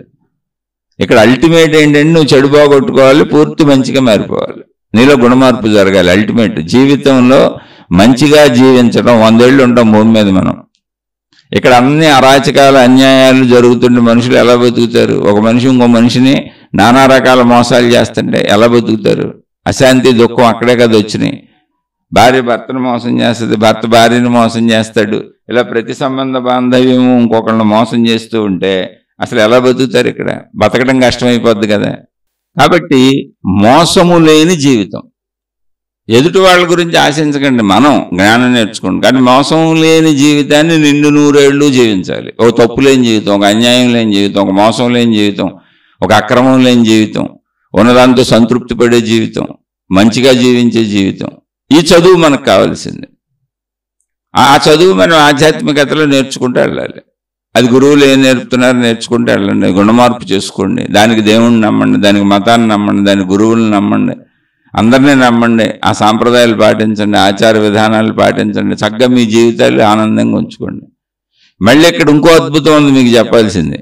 చాలామంది వాళ్ళు పెట్టినటువంటి విధానాలు ఆగకుండా సాగటానికి, వాళ్ళు పెట్టినటువంటి సంస్థలో విధానాలు, పద్ధతులు, కట్టడాలు, నిర్మాణాలు అవన్నీ చూసుకోవడానికి మనుషులు కావాలి.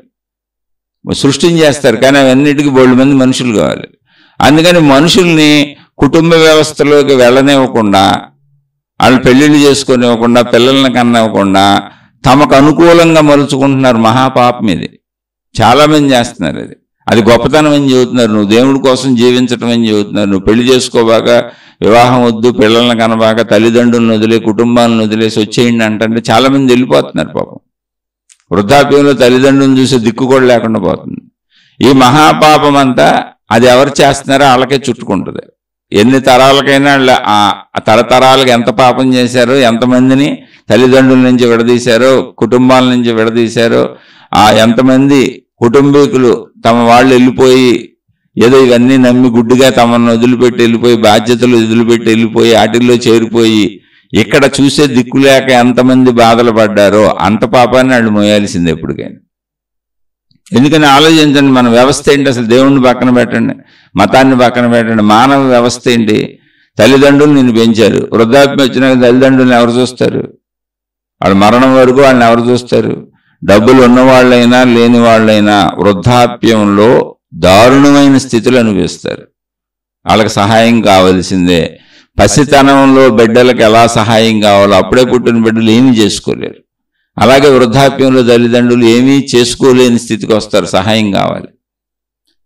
దాన్ని నువ్వు బిడ్డలుగా మీ బాధ్యత నిర్వర్తించండి. మీ తల్లిదండ్రులు ఆధారపడి మీ మీద ఉన్న వాళ్ళకి చక్కగా అన్ని చేయండి. మీ మీద ఆధారపడి లేని వాళ్ళకి మీరు చేయవలసిన అవసరం లేదు. అక్కడ పాపం రాదు. పాపం పరిస్థితిని బట్టి వస్తుంది, భావాన్ని బట్టి వస్తుంది. పాపపుణ్యాలు దేనికి వస్తాయి తెలుసా? పరిస్థితులకి.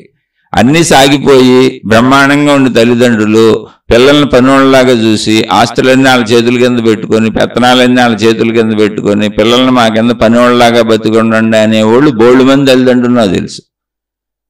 నీ భార్య కూడా నేను చెప్పినట్టు వినాలి, నీ పిల్లలు కూడా నేను చెప్పినట్టు వినాలి, నీ భర్త కూడా నేను చెప్పినట్టు వినాలి. అంటే వచ్చిన అల్లుడు ఆడపిల్లలు కూడా నేను చెప్పినట్టు వినాలి. ఎందుకంటే డబ్బులు సంపదలు మా దగ్గరే ఉన్నాయి, మీరు మాకంటే తక్కువలో ఉన్నారు, ఉంటేనే మీకు ఇస్తాం కాబట్టి మేము చెప్పినట్టు వినాలని పీల్చి పిప్పి చేసే తల్లిదండ్రులు బోల్డ్ మంది ఉన్నారు. అలాంటి వాళ్ళు మీరు చూడపోయినా ఏమవుదు. ఎందుకని వాళ్ళన్నీ వాళ్ళ దగ్గర పెట్టుకు కూర్చున్నారు, వాళ్ళ చుట్టూ మనుషులను పెట్టుకు కూర్చున్నారు. వాళ్ళు పని మనుషుల్లాగా బిడ్డలను కోరుకుంటున్నారు అంతే, ప్రేమ బంధాలతో కోరుకోవట్లా. మా అధికారం మా పెత్తనం అని. వాళ్ళని చూడపోయినా పాపం రాదు రాదు రాదు. కావాలంటే నేను చెప్పడం కాదు, మీ మనసుకు మీరే ఆలోచించి చూడండి. ఎవరైతే నాకు పిల్లలు కావాలి, బిడ్డలు కావాలి, అయ్యో నా బిడ్డలు నా దగ్గర ఉండాలి అని మమకారము, ప్రేమ ఇవన్నీ ఉండి పాపం వాళ్ళు ఆధారపడి ఉండి నేను చేసుకోలేకపోతున్నాను, అయ్యో నా కొడుకు సాయం ఉంటే, నా కూతురు సాయం ఉంటే, కొంచెం సాయం ఉంటే బతికేసేవాళ్ళమే అన్న వాళ్ళని చూడకపోతే మహాపాపం. కాబట్టి ఖచ్చితంగా ఎవరి ధర్మాలు వాళ్ళు నిర్వర్తించాలి. ఇవన్నీ వదిలేసి నువ్వు వెళ్ళి నేను ఎక్కడో సంస్థలో ఊడుస్తాను, తుడుస్తాను, అక్కడ కూర్చుంటాను, వాళ్ళు చెప్పిన పనులు చేస్తాను, వాళ్ళకి దేవుడు కనపడ్డాడంట అని నేను అందుకు దేవసేవకి వెళ్ళిపోతానంటే ఎవడున్నాడు కనపడేది? నరకాలు అనిపిస్తారు అంతే. అక్కడికి వెళ్ళి ఊడిసి తుడిసి అక్కడ వాళ్ళు చెప్పిన పనులు చేసి అక్కడ నీకు ఊరికిన ప్రార్థనలయాలు కనపడతాను. అక్కడ కూర్చోబెట్టి తొడవమంటే నేను ఏదో పవిత్ర స్థలంలో చేశాను అనుకుంటున్నావు. అసలు నీకు జన్మనిచ్చిన వాళ్ళని వదిలేసావు, కట్టుకున్న వాళ్ళని వదిలేసావు, నీ మీద ఆధారపడిన వాళ్ళని వదిలేసి వెళ్ళింది పాపం అవుద్ది. బాధ్యతలు వదిలేయటం పాపం, కర్తవ్యాలు వదిలేయటం పాపం. నువ్వు ఎక్స్ట్రా ఏదో చేసి పొందాను అనుకుంటే ఏమీ పొందలేవు, ఆ కర్మఫలాన్ని అనిపిస్తావు. అలానే నేను ఆ విధానాన్ని తప్పని చెప్పట్లా. ఏదో పుట్టుకతోనే అన్నీ ఉండి వెళ్ళేవాళ్ళు వెళ్తూ ఉంటారు. సామాన్య జీవితంలో కుటుంబీకులు ఎక్కువ ఉన్నారు, వాళ్ళకే నేను స్పెసిఫిక్గా చెబుతున్నాను. మళ్ళీ ఇదేంటని నాకు ప్రశ్నలు అయిపోకండి. వాళ్ళ ఉదాహరణ వీళ్ళ ఉదాహరణ ఇనూరుకోండి, నచ్చిన వాళ్ళు తీసుకోండి. కుటుంబ వ్యవస్థలో జరుగుతున్నటువంటి అనేక రకాలై నేను విని వాటి ప్రకారం చెబుతున్నా. వినకుండా అసలు ఏది చెప్పట్లా. నేను ప్రశ్నలు అడిగిన వాళ్ళు కూడా ఉన్నారు, నన్ను ఏం చేయాలని అడిగిన వాళ్ళు కూడా ఉన్నారు. అనేక ప్రశ్నలు నేను చదవను, చదివి వినిపించను. కొన్ని చదవటానికి వీలు లేకుండా కొంతమందిని నిందించేట్టు, కొన్ని సంస్థలను నిందించేట్టు మనుషుల పేరులతో సహా రాస్తారు, మా కుటుంబంలోనే ఇలా జరిగిందని. అవన్నీ సూచనాప్రాయంగా గుర్తుపెట్టుకొని కొంచెం సభ్యతగా ఉన్నది ప్రశ్నగా చెబుతాను, చదివి వినిపిస్తాను మీకు. కానీ మిగిలినన్నీ అందరూ ఏమడుగుతున్నారో గుర్తుపెట్టుకొని అవన్నీ ఏదో ఒక శీర్షికలో వచ్చేటట్టు చెబుతూ ఉంటాను. ఆ రోజు గుర్తు వచ్చినాయి అందులో కలిపి చెబుతాను. అందుకని ఒక్కోసారి నేను చదువుతున్న శీర్షికలో విషయాలు ఆ శీర్షికకి సంబంధం లేనట్టు కూడా అనిపించవచ్చు. కాదు, ఇవన్నీ అడుగుతున్న వాళ్ళకి సమాధానాలు, వాళ్ళకి అర్థమవుతాయి. మీకు కూడా ఉపయోగపడితే తీసుకోండి. దాని జీవితం ఎప్పుడూ ఇంతే. మన ధర్మాలు మనం చేయాలి. మనం తల్లిదండ్రులకు పుట్టాం, మనం ఒక జీవిత భాగస్వామిని తెచ్చుకున్నాం, మనం పిల్లల్ని కన్నాం. మరి ఇప్పుడు ఇదంతా మన కర్తవ్యమేగా. కర్తవ్యం వదిలేసి నేను ఎక్కడో ఊడుస్తాను తుడుస్తాను, అది దేవుడిది కావచ్చు, గొప్పది కావచ్చు, అది ఏదైనా కావచ్చు, ఆ హిమాలయాలు కావచ్చు, గుహలు కావచ్చు, ఏదైనా కావచ్చు. అందరూ అంటున్నారు, విన్నాను, పుస్తకాలు చదివాను, ఇన్స్పైర్ అయ్యాను, నేను వదిలిపెట్టి వెళ్ళిపోతాను అంటే మరి బాకీని వదిలిపెట్టి వెళ్ళిపోయి అప్పు ఎప్పుడు తీరుస్తావు? నువ్వు ఎక్స్ట్రా ఏదో చేసుకుంటే అది నీకు వస్తుందో రాదో తెలియదు. అసలు దేవుడు మానవ సృష్టి, నిన్ను నువ్వు తెలుసుకోవటం అనేది అల్టిమేట్ జ్ఞానం తప్ప ఏమీ లేదు ఇక్కడ. మతాలు మానవ సృష్టి, దేవుడు మానవ సృష్టి, మహిమలు మాయలు మానవ సృష్టి, ఇవన్నీ సాధనా విధానాలు పద్ధతులు మానవ సృష్టి. సత్యం ఏంటి అంటే మానవుడిగా నిన్ను నువ్వు తెలుసుకో. సంపూర్ణత్వం ఏంటి, నీ సంపూర్ణత్వం ఏంటి, అసలు నువ్వు ఎవరో, ఎందుకు వస్తున్నావు, ఎందుకు ఉంటున్నావు, ఎందుకు చనిపోతున్నావు. నీ సంపూర్ణత్వం ఏంటో నీకు తెలియాలి, అందులో తప్పు లేదు, అది నిజం. కానీ ఒక కుటుంబ వ్యవస్థ విధానంగా మన శరీర నిర్మాణం సృష్టి చేసింది కనుక ఈ శరీర నిర్మాణం ప్రకారమే జీవించు. సృష్టి నిన్ను మోసం చేయడానికి నీకు ఇంద్రియాలు పెట్టి నిన్ను బంధించేసి దానికేం అవసరం? సృష్టి నీకు సౌఖ్యాలు ఇవ్వడానికి చేసింది, నువ్వు జీవించి ఉండడానికి అవసరమైన అన్ని సమకూర్చి పెట్టింది. నీకు ఎంత ఆయువు ఇచ్చిందో ఆ ఆయువు తగ్గట్టు అన్నీ ఉన్నాయి ఏర్పాట్లు ఇక్కడ. ఆ సృష్టి పెట్టిన విధానంలో జీవించుకో, జీవించుకుంటూ ధర్మంగా ఉండు, మంచిగా ఉండు, హాయిగా ఉండు, నిన్ను తెలుసుకో. ఇది ఆధ్యాత్మికత. అందుకే నేను ఎప్పుడు ఆధ్యాత్మికత వ్యక్తిగతం అన్నాను. మతం సామూహికం, మార్గం సామూహికం, ఆచార సాంప్రదాయాలు సామూహికం, అవన్నీ భౌతికలే. నువ్వు బయటకు వెళ్ళి చేసే ప్రతిక్రియ భౌతికమే, నీ అంతరంగంలోకి వస్తేనే ఆధ్యాత్మికం. అందుకని ఆధ్యాత్మికత వ్యక్తిగతము. మరి బాహ్యంలో జరిగాయన్ని నువ్వు పెద్ద ఆధ్యాత్మికం అనుకొని నమ్మేసి నువ్వు అందులో అదే ప్రచారం చేసేసి నేను తరించిపోతాను అనుకుంటూ మీరు సత్యం ఎవడొకటి చెప్పాలిగా. నేను వాటన్నింటిలో వచ్చే వాటిని విమర్శించట్లా, మళ్ళీ చెబుతున్నా. అవి క్లాసులు, ఒక క్లాసులోంచి ముందు క్లాస్కి వెళ్ళిపోవాలి. జ్ఞానాభ్యుదయం అనేది ఒక్క నిమిషంలో పెరగదు. విత్తనాన్ని పాతితే మొక్క అవటానికి ఎంత స్లోగా నిదానంగా ప్రాసెస్ జరుగుతూ ఎన్ని సంవత్సరాలకు అది మొక్కయి మానే పెద్దయి పళ్ళు కాయలు వస్తాయో, అలాగే ఒక మానవ జీవితం పసిబిడ్డగా పుట్టినటువంటి వాడు 100 సంవత్సరాలు ఎదుగుతూనే ఎలా ఉంటాడో అలాగే జ్ఞానం అనేది అలా కొద్ది కొద్దిగా అర్థమై పెరుగుతూ ఉంటుంది. అలా ఒక్కొక్క క్లాసు ముందుకెళ్ళాలి నువ్వు. దానికి కానీ ఇవన్నీ అవసరమే. నువ్వు ఎక్కడ ఇరుక్కుపోబాక, అందుకని నిన్ను నువ్వు చూసుకో, గమనించుకొని చెబుతున్నా. ఇరుక్కుపోయావేమో నీకే తెలుస్తుంది. ఏంటి, గుణమార్పు జరగకపోతే ఇరుక్కుపోయినట్టు, నిన్ను నువ్వు మంచిగా మార్చుకోపోతే ఇరుక్కుపోయినట్టు, నువ్వు నీ కుటుంబ సభ్యుల్ని బాధ్యతలుగా చూడకపోతే, బాధ్యత చేయకపోతే, సక్రమంగా నీ బాధ్యతలు నిర్వహించకపోతే ఇరుక్కుపోయినట్టు, నువ్వు అక్రమంగా తప్పులు చేస్తూ ప్రపంచంలో నీకు ధనమో ఇంకోటో సౌకర్యాలు తెచ్చుకుంటుంటే నువ్వు ఇరుక్కుపోయినట్టు మతాల్లో, మార్గాల్లో, గురువులు. ఎందుకని అసలు ఇవే జరగకూడదు. అన్యాయాలు జరుగుతుంటే ప్రపంచంలో ఎలా బతుకుతాం? ఒకళ్ళొకళ్ళు మోసం చేసుకుంటుంటే. మోసం పోవాలి, ముందు మోసం లేని సమాజం కావాలి.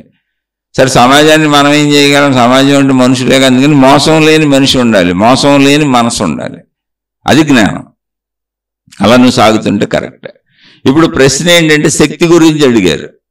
అంటే నీళ్ళకి ఏమన్నా శక్తి ఉందా? మనం తినే ఆహారంగా వండే వాళ్ళ గుణాలు వస్తాయా అంటే ఇవన్నీ మనకు పూర్వం నుంచి కథలు చెప్పారు. అంటే మీకు వండేవాళ్ళ గుణాలు వస్తాయా అనే దానికి ఒక కథ చెబుతాను. పూర్వం నుంచి మహాత్ములు అనేకం చెప్పారు సహవాస దోషాలు ఉంటాయి అని. దేంతో అయినా సరే దాన్ని కొంచెం విశ్లేషించుకుందాం. ఒక స్వామీజీ ఒక ఆయన ఊరూరు తిరుగుతూ ఉపన్యాసాలు ఇచ్చుకొని తిరిగే ఒక సాధువు. ఆ వెళ్ళిన చోట ఎవరైనా నేను దొండు పెడితే తింటా ఉంటాడు. ఆయన పెట్టిన భిక్ష స్వీకరిస్తాడు. అంతే, అక్కడ మంచి మాటలు చెప్పి 4 రోజులు ఉండి మళ్ళీ వెళ్ళిపోతూ ఉంటాడు. అలా ఒక ఇంట్లో వాళ్ళు భోజనానికి పిలిచారు ఆయన్ని. ఆ ఇంటి భోజనానికి వెళ్ళాడు. ఆయన ఆ ఊళ్ళో ఉపన్యాసాలు చెబుతున్నాడు. ఆ ఇంటి భోజనానికి వెళ్ళాడు. వాళ్ళు ఆయన సాధువు మహానుభావుడు అనేటువంటి భావనతో చక్కగా వెండి కంచం, వెండి గ్లాసు ఇవన్నీ పెట్టి అందులో పెట్టారు భిక్ష, అంటే భోజనం. ఆయన తిన్నాడు, శుభ్రంగా తిన్నాడు.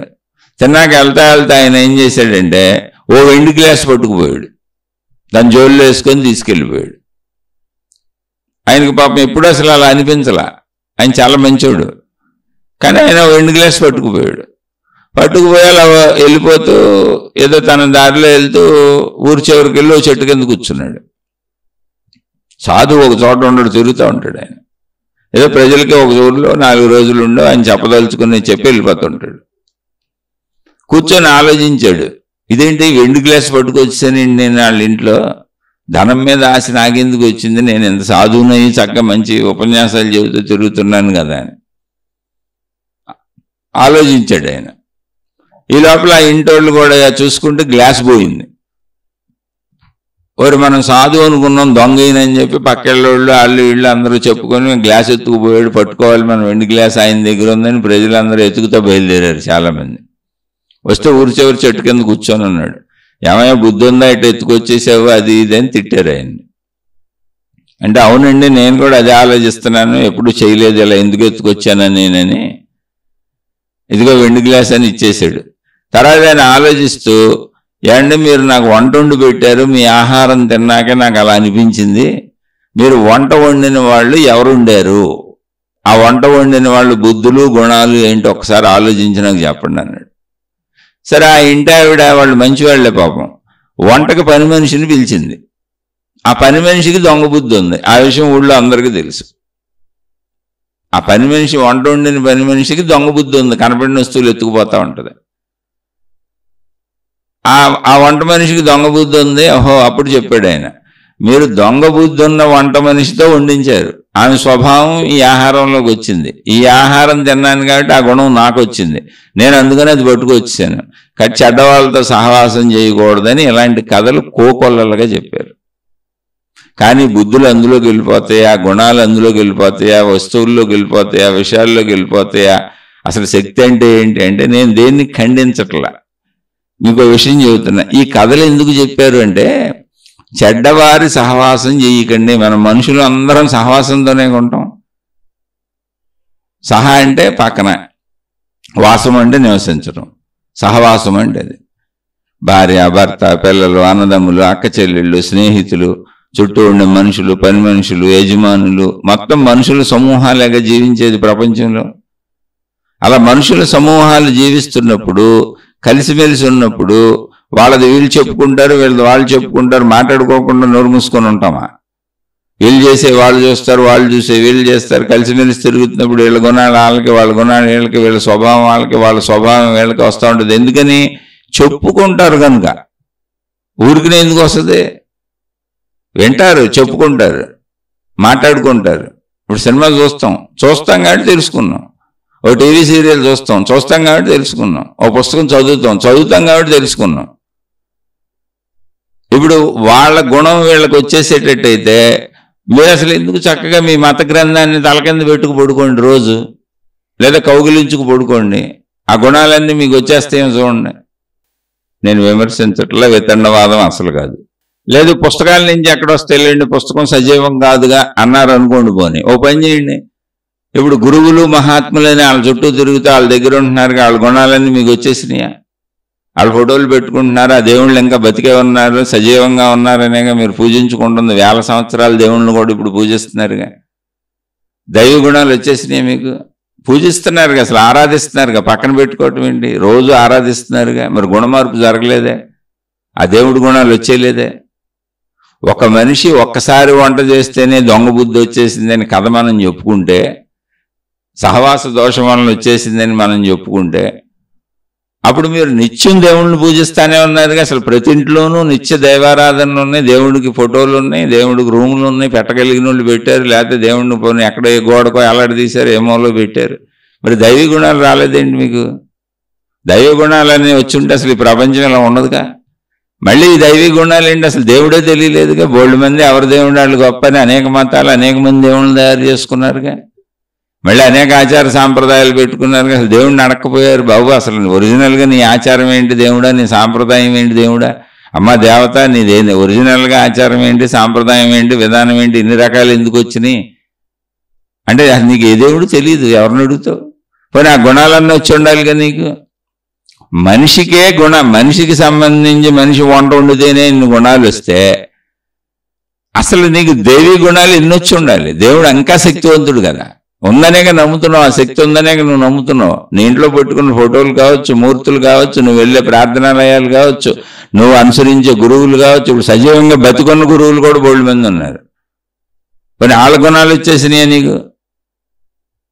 ఎవరో వండిని ఆహార పదార్థాల్లోనే గుణాలు చేరిపోతే నీ భార్య, భర్త, ఇంకొకళ్ళు, వంట మనుషులో, పని మనుషులో, మరి ఈ దేవుళ్ళ గుణాలు వచ్చేసినాయా? ఈ గురువుల గుణాలు నీకు వచ్చేసినాయి. అప్పుడు అలా కూడా రావాలి కదా. అది ఎవరి విచక్షణ కాళ్ళు పెట్టుకోండి. అయితే మరి ఇవన్నీ ఎందుకు చెప్పారు అంటే, వస్తాయి. ఎలా వస్తాయి? తెలుసుకుంటే వస్తాయి. ఇప్పుడు విషయాలు మనం తిరుగుతున్నాం, ఒక స్నేహితుడితో తిరుగుతున్నాం అనుకోండి, అతను సిగరెట్ తాగుతున్నాడు, నేను సిగరెట్ తాగను. సిగరెట్ తాగుతావా, నువ్వు కూడా ఒక దమ్ము కొడతావా అన్నాడు. నేను కొట్టనన్నా. ఎందుకు పోనీ నేను కాల్చే సిగరెట్లో ఒక దమ్ము పీల్చి బాగుంటుంది, సరదాగా పొగలా వదలొచ్చు అన్నాడు. నేను తాగనన్నా. సిగరెట్ చెడ్డదే, నేను తాగొద్దు అన్నారు. నేను తెలుసుకున్నా, మా ఇంట్లో వాళ్ళు చెప్పారు, నేను ఎప్పటికీ తాగను. నీకు తాగితే తాగా, కాబట్టి నాకు ఎప్పటికీ అలవాటు అవ్వదు. కాదు సిగరెట్ తాగుతున్నాడు, దమ్ము కొట్టమన్నాడు, నేను కూడా కొట్టాను, లేదా నేనే అడిగి కొట్టాను, ఈడేదో సిగరెట్ తాగుతున్నాడు, రింగులుగా పొగ వదులుతున్నాడు, బాగుందని. అలా తెలుసుకుంటే అలవాటు అవుద్ది. నువ్వు కావాలనుకుంటే అలవాటు అవుద్ది, నువ్వు వద్దనుకుంటే ఎందుకు అలవాటు అవుద్ది? చెడైనా మంచైనా నువ్వు గ్రహిస్తేనే, నువ్వు స్వీకరిస్తేనే, నువ్వు తెలుసుకుంటేనే, నువ్వు తెలుసుకుంది ఏది నీకు అలవాటు అవ్వదు, అసలు అవ్వదు. ఎలా వద్దు పోయి తార్కికంగా ఆలోచించుకోండి అంటున్నా. అయితే ఇవన్నీ కథలు చెబుతారు. ఎందుకని చెబుతారు? ఎంత బల్క్గా వివరించి చెప్పడం కుదరదు. చెప్పిన వాళ్ళు తప్పు చెప్పారు అనుకోబాకండి. ఇప్పుడు నేను ఒక శీర్షిక గంటన్నర చెబితేనే నేను చెప్పాలనుకున్న విషయాలు పూర్తవు అనంతంగా ఉంటాయి. ఇలా రోజులు మనం మాట్లాడుకుంటానే ఉండొచ్చు, బతుకున్నంతకాలం మాట్లాడుకుంటానే ఉండొచ్చు. ఎన్ని వివరించినా ఇంకా వివరించాల్సినవి ఉంటాయి. అందుకే రోజుకో శీర్షిక చెబుతానే ఉన్నాను. రోజుకు 4 చెప్పగలను వినేవాళ్ళు ఉంటే. అసలు మీరు నా దగ్గరే ఉంటే రోజంతా చెబుతానే ఉండగలను. అలా చెప్పాను గతంలో మా ఫ్రెండ్స్కి. నాతో తిరిగే వాళ్ళకి ఎప్పుడు దేవుడి విషయాలే మాట్లాడేవాడిని నేను. నాకు ఇంచుమించు 15 సంవత్సరాల వయసు నుంచి ఇప్పటి వరకు నాతో ఎక్కువ కాలం గడిపిన వాళ్ళందరూ దేవుడి మాటలు వినే ఉంటారు. నేను అప్పుడప్పుడు ఏ స్థితిలో ఉన్నానో ఈయన ఉంటారు అంతే. 8 గంటలు 10 గంటలు నైట్ అంతా చెప్పుకున్నవి కూడా ఉన్నాయి. అలాంటి స్నేహితులు కూడా ఉన్నారు. కానీ వాళ్ళు ఎవరికి అసలు ఆధ్యాత్మిక అక్కర్లు వదిలేసి వెళ్ళిపోయారు. ఉన్నాయి ఆధ్యాత్మిక లేక కాదు, ఫోటోల్లో ఉన్నాడు దేవుడు. వాళ్ళు దైవ మార్గంలోనే ఉన్నాం అనుకున్నారు, ఫోటోల్లో ఉన్నాడు. వాళ్ళ ఇంట్లో దేవుడికి రూములు ఉంటాయి, దేవుడికి పెద్ద పెద్ద ఫోటోలు ఉంటాయి. ఆ దేవుడు నిరంతరం వాళ్ళకి డబ్బులు ఇస్తుంది ఆ దేవుడే. వాళ్ళ వృత్తి వ్యాపార ఉద్యోగాలు పెంచుతుంది ఆ దేవుడే. వాళ్ళకి ధన సంపదలు పెంచుతుంది ఆ దేవుడే. వాళ్ళ కుటుంబాలను చల్లగా కాపాడుతుంది ఆ దేవుడే. వాళ్ళ వంశాభివృద్ధులు చేస్తుంది ఆ దేవుడే. జ్ఞానం తప్ప అన్ని ఇస్తున్నాడు ఆ దేవుడు వాళ్ళకి. ఒకవేళ మోసపూరితంగా డబ్బులు తెచ్చుకున్నా కూడా తప్పేం కాదు. లౌక్యము, తెలివి, వ్యాపారంలో కొంచెం ఏదో చేశాను తప్ప అది దైవకృపే. ఆ చిన్న అబద్ధం ఆడితే ఆ డబ్బులు వచ్చేలా అవకాశం కల్పించింది ఆ దేవుడే. అలా ఉన్నారు, నాతో తిరిగిన వాళ్ళు ఉన్నారు. నేను ఒక్కడనే 15 ఏళ్ళ నుంచి ఇప్పటి వరకు సాగిన నా ప్రయాణంలో జీవితకాల మౌనం అని ఇలాగే దేవుణ్ణి పట్టుకేలాడుతూ ప్రపంచాన్ని కూడా వదిలేసి కూర్చుంది నేను ఒక్కడనే. నాతో ఉన్న వాళ్ళు ఎవరు రాలేదు. కానీ అందరికీ దేవుడు ఉన్నాడు. అప్పుడు దేవుడు ఉన్నటువంటి దీక్షలు ఉన్నాయి, డ్రెస్సులు ఉన్నారు, గురువులు ఉన్నారు, బోళ్ళు చేస్తున్నారు వాళ్ళు. కానీ భౌతికంలో వాళ్ళకి అన్నీ, వాళ్ళ తప్పులన్నింటినీ సమర్థించేది ఆ దేవుడే. వాళ్ళకి డబ్బు సమకూర్చేది ఆ దేవుడే. వాళ్ళ వృత్తి వ్యాపార ఉద్యోగాలు అభివృద్ధి చేసేది ఆ దేవుడే. వాళ్ళ కుటుంబాలను అభివృద్ధి చేసేది ఆ దేవుడే. ఆ దేవుడు వాళ్ళకి రోజు బళ్ళు మహిమలు చేస్తాడు, మాయలు చేస్తాడు. అబ్బో రోజు అద్భుతాలు. ఆ అద్భుతాలు వాళ్ళు ప్రపంచమంతా చెబుతూనే ఉంటారు. మహిమలు మాయలు ప్రపంచమంతా చెబుతూనే ఉంటారు. గుణమార్పు ఉండదు అంతే. సింపుల్ ఏంటంటే, చిన్న తేడా ఏంటంటే గుణమార్పు లేదు, నాలో గుణమార్పు లేదు. కానీ నాకు దేవుడి మహిమలు బోళ్ళు ఉన్నాయి, ప్రపంచం అంతా చెబుతాయి. నేను నిరంతరం దేవుడితోనే ఉన్నా. ఆ దేవుడికి సంబంధించిన పండగలు, పబ్బాలు, కార్యక్రమాలు అన్నీ చేస్తూనే ఉంటా. నేను ఏది ఎంత ఎక్కువ చేస్తుంటే అంత ఎక్కువ దేవుడు నాకు, నా కుటుంబానికి తిరిగిస్తూ ఉంటాడు. ఇది సహజం అన్నీ. ఇదేంటంటే ఇక్కడ మనం గ్రహించవలసింది ఏంటంటే, విపులంగా చెప్పడానికి కుదరనప్పుడు సహవాసం వలన. సహవాసం అంటే ఏంటి? సహవాసంలో ఏం జరుగుద్ది?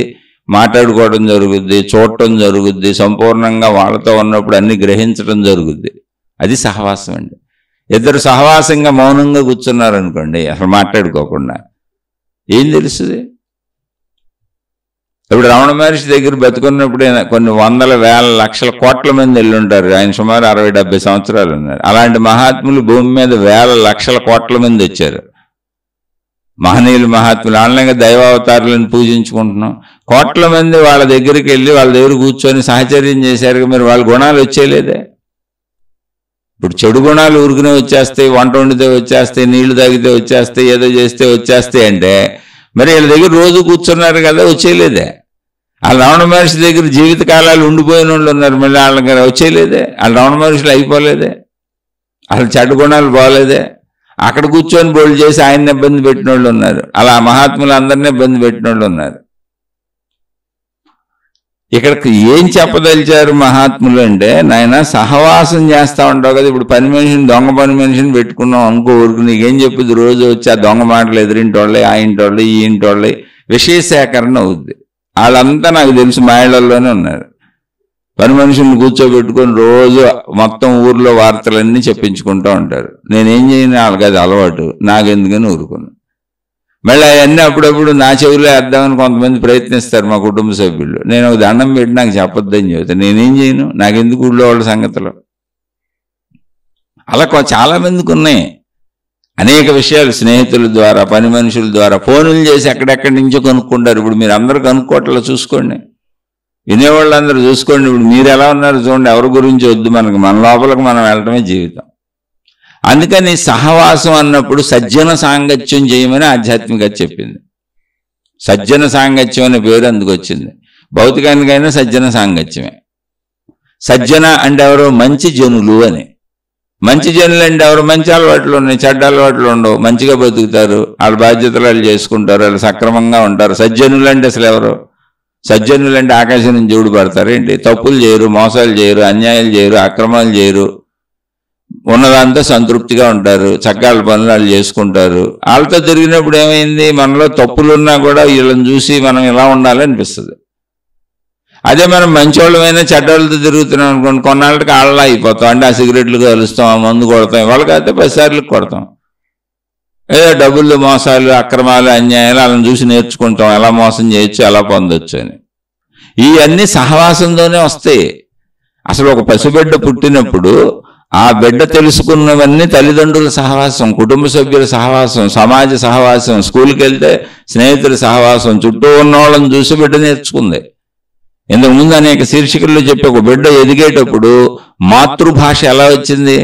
మాతృభాష అంటే ఏంటి? నేర్చుకోక్కర్లా, మాట్లాడటం వచ్చేస్తుంది. ఇప్పుడు తెలుగులో చాలా మందికి చదువుకోకపోయినా మాట్లాడటం అందరికీ వచ్చు. తెలుగు భూమిలో ఉన్న వాళ్ళందరికీ వచ్చు. ఏ భూమిలో ఏ భాషలో బతికే వాళ్ళందరూ చదువుకోకపోయినా భాష మాట్లాడతారు. ఎందుకని? చుట్టూ ఉన్న వాళ్ళు మాట్లాడుతున్నారు కాబట్టి వచ్చు. కానీ ఆ అక్షరాలు రాయటం, ఆ పదాలు రాయటం, ఆ వాక్యాలు రాయటం రాదు. ఎందుకని? చదువుకోలేదు కనుక. సింపుల్. మాట్లాడటం వచ్చు. మాట్లాడటం వచ్చిన వాళ్ళందరికీ విద్య వచ్చినట్టు కాదు. విద్య అంటే ఏంటి? చదువుకోవటం ఒకటి, మాట్లాడటం ఒకటే కాదు, రాయటం రావాలి, పదాల కూర్పు రావాలి, అక్షరాలు రాయాలి. ఆ రాయటం అంతా వస్తే చదువులో వస్తుంది అది. అందుకని ఒక బిడ్డ నేర్చుకునేటప్పుడు ఎలా నేర్చుకుంటుంది? మాతృభాష అంటే ఏంటంటే, ఒక బిడ్డ ఎదుగుతున్నప్పుడు చదువు రాని వాళ్ళు కూడా భాషను ఎలా మాట్లాడగలుగుతారో అలా అన్నీ నేర్చేసుకుంది చుట్టూ. అది విచక్షణ లేదు, అది తప్పారేట లేదు. చదువుకున్నవాడు ఏం చేస్తాడు? అక్షరాలు వచ్చి పదాలు రాస్తాడు, వాక్యాలు రాస్తాడు, తను మాట్లాడే మాటలను రాయగలడు, చెప్పగలడు, ఇంకా నిక్షిప్తం చేయగలడు, పుస్తకాలు రాయగలడు. చదువుకొని వాడు మాట్లాడగలడు, రాయలేడు. బ్యాంక్ వెళ్ళి డబ్బులు తీసుకోలేడు, డబ్బులు ఏమైనా అడుగుతాడు, ఎంత డబ్బులు కావాలో చెబుతాడు, ఎన్ని కావాలో చెబుతాడు, నోటుతో అన్ని చెప్పగలడు, రాయలేడు. ఒక బ్యాంక్ కాగితం మీద రాసి సంతకం పెట్టి తీసుకోవాలనేది తెలియదు, ఏలుముద్ర వేస్తాడు అక్కడికి వెళ్ళి. చదువుకున్నోడికి చదువుకున్నోడికి ఉన్న తేడా అది. అన్ని చోట్ల ఇంతే. అలాగే సహజ అలవాటులతో వచ్చిన బిడ్డ ఈ అలవాట్లన్నీ ఎక్కడి నుంచి వచ్చినాయి? చుట్టూ ఉన్న మనుషులను చేసి. కానీ చదువుకోవటం, ఆధ్యాత్మిక చదువు అంటే ఏంటంటే, నేను ఇలా నేర్చుకున్నాయని అసలు కరెక్టా కాదా? అంటే నేను సంతకం పెడతాను నేర్చుకున్న ఏలుముద్రలు కాదు. నేను బ్యాంకులో డబ్బులు నేనే డ్రా చేసుకోవటం నేర్చుకుంటున్నా, విద్య నేర్చుకుంటున్నా. కానీ నేనే ఎక్కడికైనా వెళ్ళినా నా అప్లికేషన్ ఫారం నేనే పూర్తి చేస్తా, నేనే చేసుకుంటా, నా పనులన్నీ నేను చేసుకుంటా. అది విద్య. అప్పుడు విచక్షణ పనిచేస్తుంది. లేదా ఎవడో సహాయం చేయాలి, నిరంతరం నాకు మాట్లాడటమే వచ్చు చదువుకోకపోతే. ఆధ్యాత్మిక చదువు అంటే నేను సహజంగా అందరి దగ్గర నుంచి చేసేసుకున్న అలవాట్లు, నేను జీవిస్తున్న జీవితం కరెక్టా కాదా అనే జ్ఞానాన్ని, విచక్షణని ఇప్పుడు నేను సంపాదించుకుంటున్నాను. అది ఆధ్యాత్మిక చదువు, ఆత్మజ్ఞాన చదువు. నేను ఈ మతం, ఈ దేవుడు, ఈ విధానం, ఈ పద్ధతి, లేదా ఈ జీవన విధానం, ఈ కుటుంబం, ఈ డబ్బు సంపాదన, ఈ వృత్తి వ్యాపార ఉద్యోగాలు, నేను ఉండే తీరంతా అసలు కరెక్టే కదా? నేను పరిశీలించుకొని జీవిస్తా, నేనే తెలుసుకుంటా, నేనే సంతకాలు పెడతా, నేనే నా అప్లికేషన్ ఫిలప్ చేస్తా, నాకు వచ్చు, చదువుకున్నా. అందుకని ఇప్పుడు నన్ను నేను తెలుసుకుంటా, నన్ను నేను పరిశీలించుకుంటా, నన్ను నేను గమనించుకుంటా. ఎందుకని? నేను తయారైపోయింది చుట్టూ ఉన్న వాళ్ళతో చిన్నతనం నుంచి. అప్పుడు నాకు అంత సామర్థ్యం లేదు, జ్ఞాన సామర్థ్యం లేదు చిన్నతనంలో. అందుకని నిన్ను నువ్వు తెలుసుకో అని చెబుతారు. కాబట్టి ఎవరు అలవాట్లైనా నాకు వస్తున్నాయా అంటే, సహవాసంలో తెలుసుకొని స్వీకరిస్తేనే వస్తాయి. వద్దన్నది ఏది రాదు. నువ్వు వద్దనుకున్నది ఏది రాదు. అందుకని నువ్వు ఇప్పుడు చెడుని వద్దనుకున్నావు అనుకో, రాదు. నీకు సొంత కుటుంబ సభ్యులు ఉన్నా. నేను ఇప్పుడు నా చుట్టూ బోల్డ్ మంది ఉన్నారు. 15 ఏళ్ల నుంచి ఇప్పుడు 55 ఏళ్ల వరకు ఎంతమంది కలిసి ఉంటారో, నన్ను ఎంతమంది నాతో ఉన్నారో. వెళ్ళిపోయారు. వద్దన్న వాళ్ళందరూ వెళ్ళిపోయారు. వద్దనుకున్నారు, వెళ్ళిపోయారు. నేను నా పద్ధతిలో నేను సాగుతానే ఉన్నా, నా విధానంలో నేను వస్తానే ఉన్నా. ఇంక ఇదిగో మీతో ఇప్పుడు మాట్లాడుతున్నాను. నేను ఎక్కడి దాకా వచ్చాననేది మీరు నిర్ణయించడం అంతే. నేను ఇప్పుడు ధన సంపాదన వదిలేసా, జీవితకాల మౌనం అని కూర్చున్నా, మనుషుల్ని వదిలేసా, కీర్తి ప్రతిష్టలు లేవు, ఎవరితో సంబంధ బాంధవ్యాలు లేవు, డబ్బు సంపాదించాలని అసలు అనుకోవట్లే నేను. చాలు ఉన్నదేదో హాయిగా ఆ పిల్లలు సెటిల్ అయిపోతే అయిపోద్ది అనుకుంటున్నా. అలా చాలా తక్కువ స్థితిలో ఉన్నా, చాలా ఎక్కువలో అసలు నేనేం లేను. కానీ మనసు తృప్తి పడింది, మనసు హాయిగా ఉంది. ఇప్పుడు మార్చి 3వ తారీఖుకి 4వ సంవత్సరం నుండి 5వ సంవత్సరంలోకి వెళ్తున్నా ఈ జీవితకాల మౌనం పెట్టుకొని. అలానే జీవితకాల మౌనం అనే పేరు ఎందుకు పెట్టాను? మౌనం అంటే కాదు, నా ఇంట్లో నా పనులకు అవసరమైతే మాట్లాడతాను. నా భార్య ఉంటుంది, ఏదన్నా భోజనాలు అవి చెప్పినప్పుడు మాట్లాడతాను.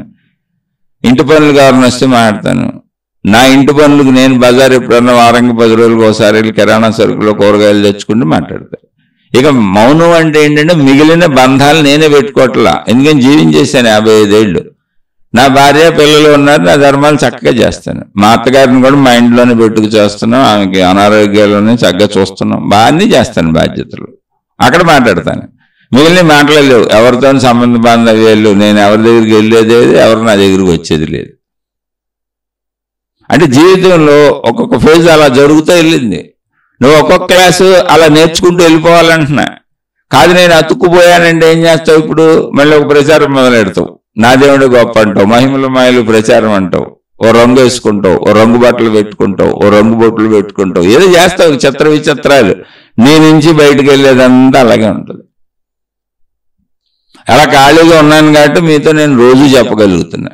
ఏదో ఒకటి ఎవరన్నా అడిగితే చెప్పడానికి సమయం కుదురుతుంది. అది కూడా ఎందుకు చదువుతున్నానో మళ్ళీ చదువుతున్నా. పూర్తి సమయం నేను నా లోపల నేను కూర్చోలేకపోతున్నా, ధ్యానమో తపస్సు. అది కాసేపు కుదురుతుంది. వయసు రీత్యా నడువు నొప్పులు వస్తున్నాయి, మెడ నొప్పులు వస్తున్నాయి, అనారోగ్యాలు ఉన్నాయి, కాళ్ళు నొప్పులు వస్తున్నాయి మడుచు కూర్చుంటే. అందుకనే జాగ్రత్తగా కొంచెం అటు ఇటుగా శరీరాన్ని చూసుకుంటూ, కుటుంబాన్ని చూసుకుంటూ, మిగిలిన సమయంలో కుదిరినప్పుడు కాస్త సాధనలు చేసుకుంటూ, కొంచెం మీతో ఇలా ఏదన్నా ఒక శీర్షిక ద్వారా ఎవరన్నా అడిగితే ఈ జ్ఞానం పంచుకుంటూ ఎందుకంటే ఇది నాకు మననం. మీకు నేను మేలు చేస్తున్నాను అసలు చోట్ల నేను చేయలేను కూడా. మేలు ఎవరికి చేయలేరు, నువ్వు అనుకుని స్వీకరిస్తేనే.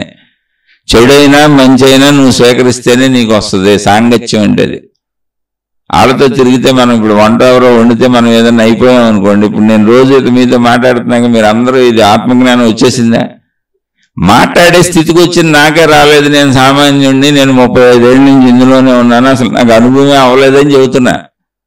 అలా ఇప్పుడు కూడా పూర్తిగా కూర్చోలేక నేను ధ్యానంలోనో తపస్సులోనో నా అంతరంగంలో నేను పూర్తిగా ఉండలేక మీకు చెబుతున్నానని నేనే చెబుతున్నా.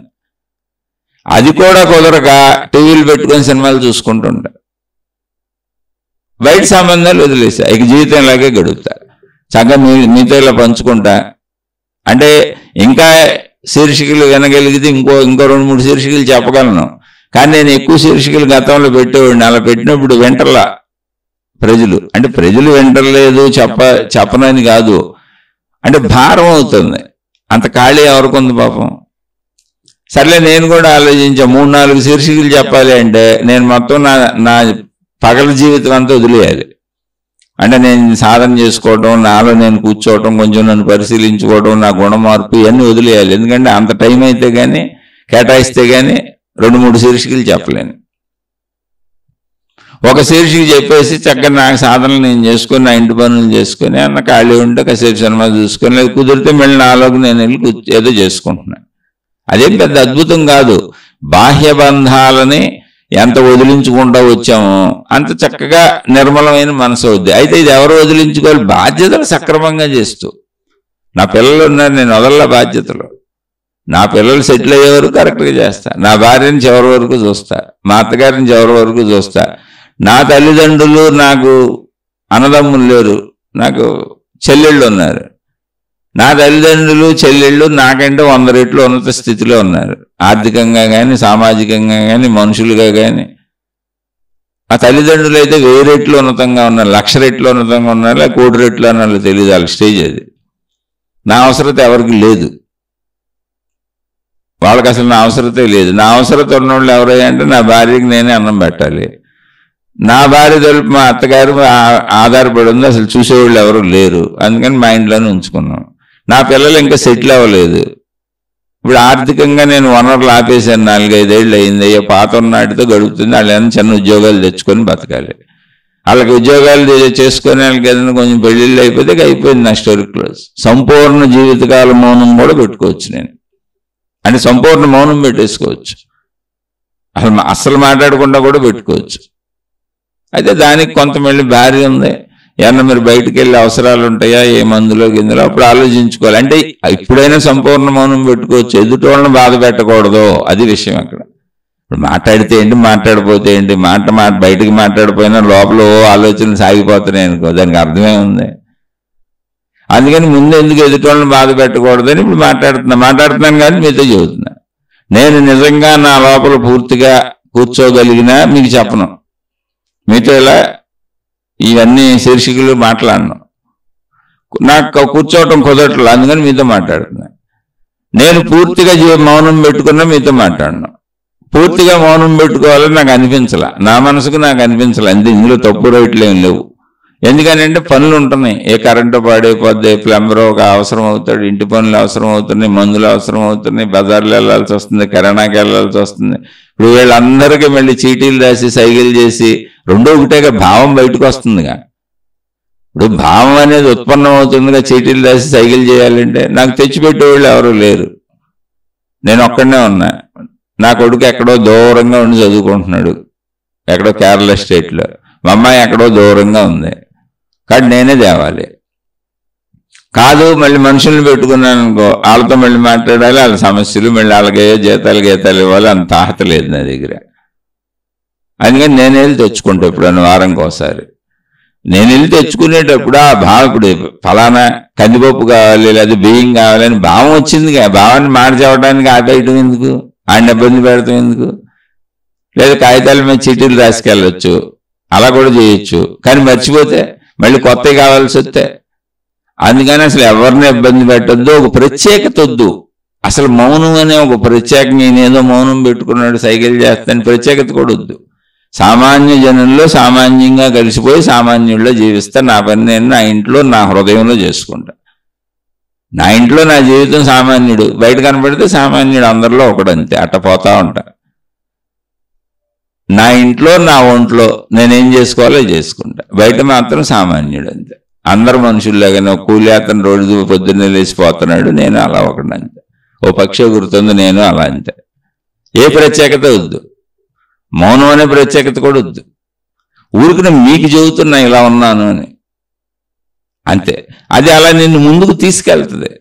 నువ్వు నిజంగా దానికోసం వెళ్తూ ఉంటే నర్సరీ నుంచి ఒకటి నుంచి రెండు నుంచి మూడు అలా అతుక్కుపోకుండా వెళ్తా ఉంటావు. అది నేను చెప్పేది. అది నాకు అర్థమైంది కాబట్టి చెప్పాను, నాకు అర్థమైంది. మీరు నిజమని నమ్మాల్సిన అవసరమే లేదు. మీకు అతుక్కుపోవటమే మీకు నిజం అనిపిస్తుంది అనుకోండి, మీరు దాన్నే నమ్మండి, తప్పే ఉంది అందులో. ఎవరైనా మంచిగా బతకటం అండి అల్టిమేట్గా. మీరు ఏది నమ్మినా ఇతరులను మోసగించకుండా నీ బతుకు నువ్వు హాయిగా, నీ వలన ఎవరికి ఇబ్బంది లేకుండా బతుకు. బేసిక్గా శరీరపరంగా బతికినన్నాళ్ళు ఇది ఆధ్యాత్మిక ధర్మం. ఏ మతమైనా అంతే, మంచిగా బతుకు, ఎవరిని బాధ పెట్టుకు, నీ బాధ్యతలను సక్రమంగా చేయి. ఇంకా కొంచెం మహాత్ములు చెప్పింది ఏంటంటే, నిన్ను నువ్వు తెలుసుకో. అసలు నువ్వు పుట్టుతున్నావు, చచ్చిపోతున్నావు, వస్తున్నావు, పోతున్నావు, ఎన్నాళ్ళు బతికావు, 100 ఏళ్ళు బతికావు, ఎందుకు పుట్టావు, ఎందుకు చచ్చిపోయావు, అసలు ఎవరు నువ్వు, ఎక్కడి నుంచి వచ్చావు, మొత్తంగా నీ ఎంటిటీ ఏంటి, మొత్తంగా నువ్వెవరో అన్నప్పుడు నేను అనంతాత్మశక్తిని ఎరుక పొందే వరకు నువ్వు ప్రయాణించాలి. అది ఆత్మజ్ఞానం. నేను అంత ప్రయాణించలేనండి, నేను నమ్మింది అదే, నేను ఇక్కడ అతుక్కుపోయి ఒక దాంట్లో ఉంటానంటావు. కానీ మంచిగా బతుకుతుంటే నువ్వు అతుక్కుపోయి ఉండు, అది భౌతికంగా కరెక్టే. ఏదో ఒకటి ఎలా వెళ్ళినా పర్వాలే. నేను చెప్పింది నమ్మాలని రూల్ ఏం లేదు, అసలు విషయానికి చెబుతున్నా.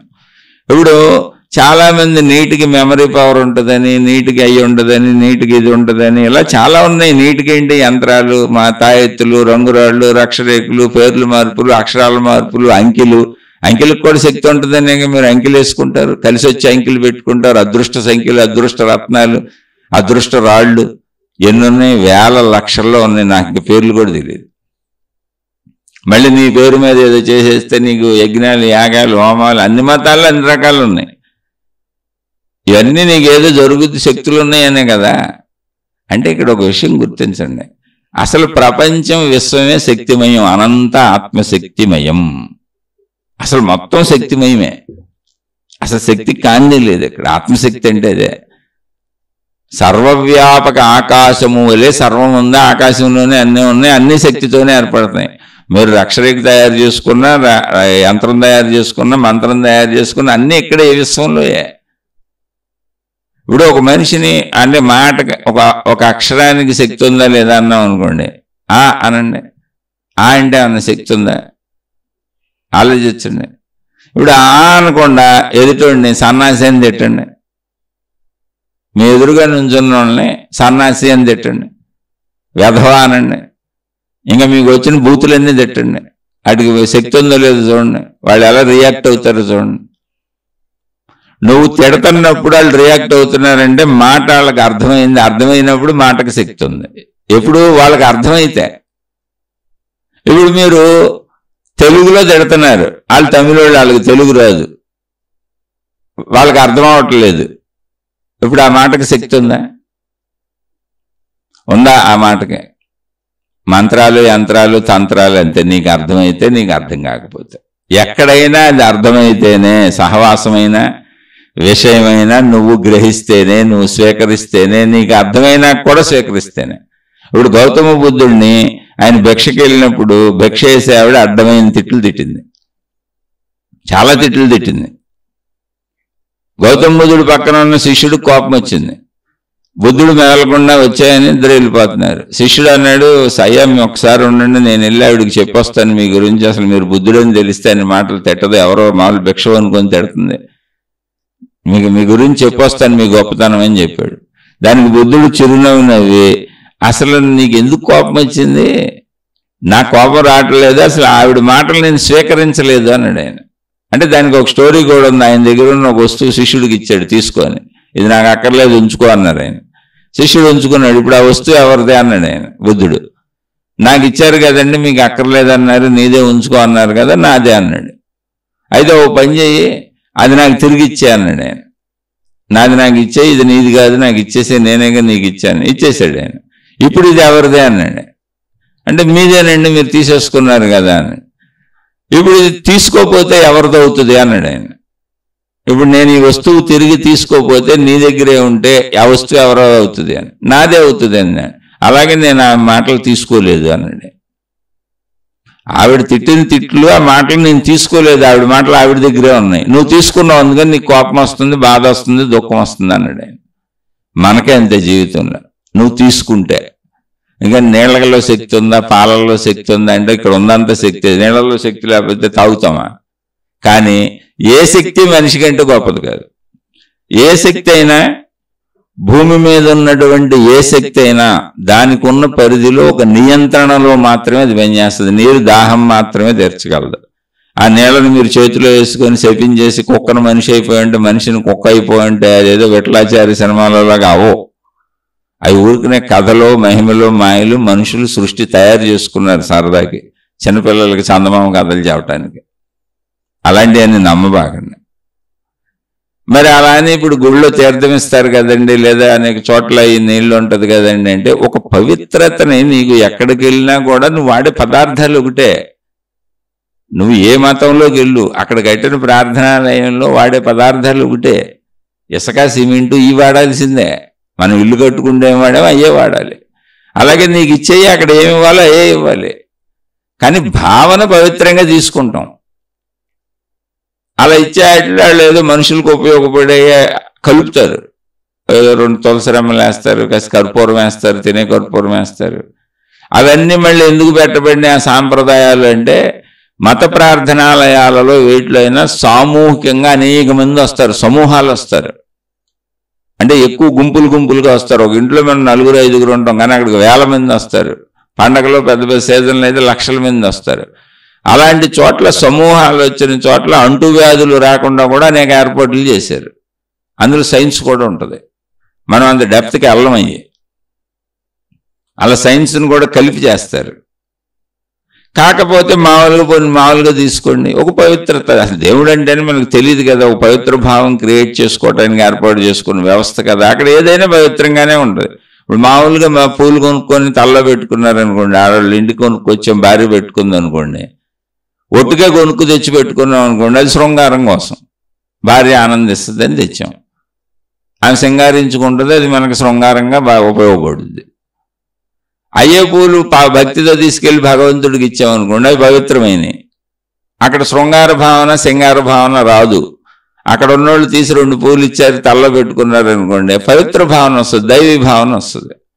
ఇది 2 భావనేగా, అన్ని చోట్ల పూలేగా ఉంది. భావన ముఖ్యం.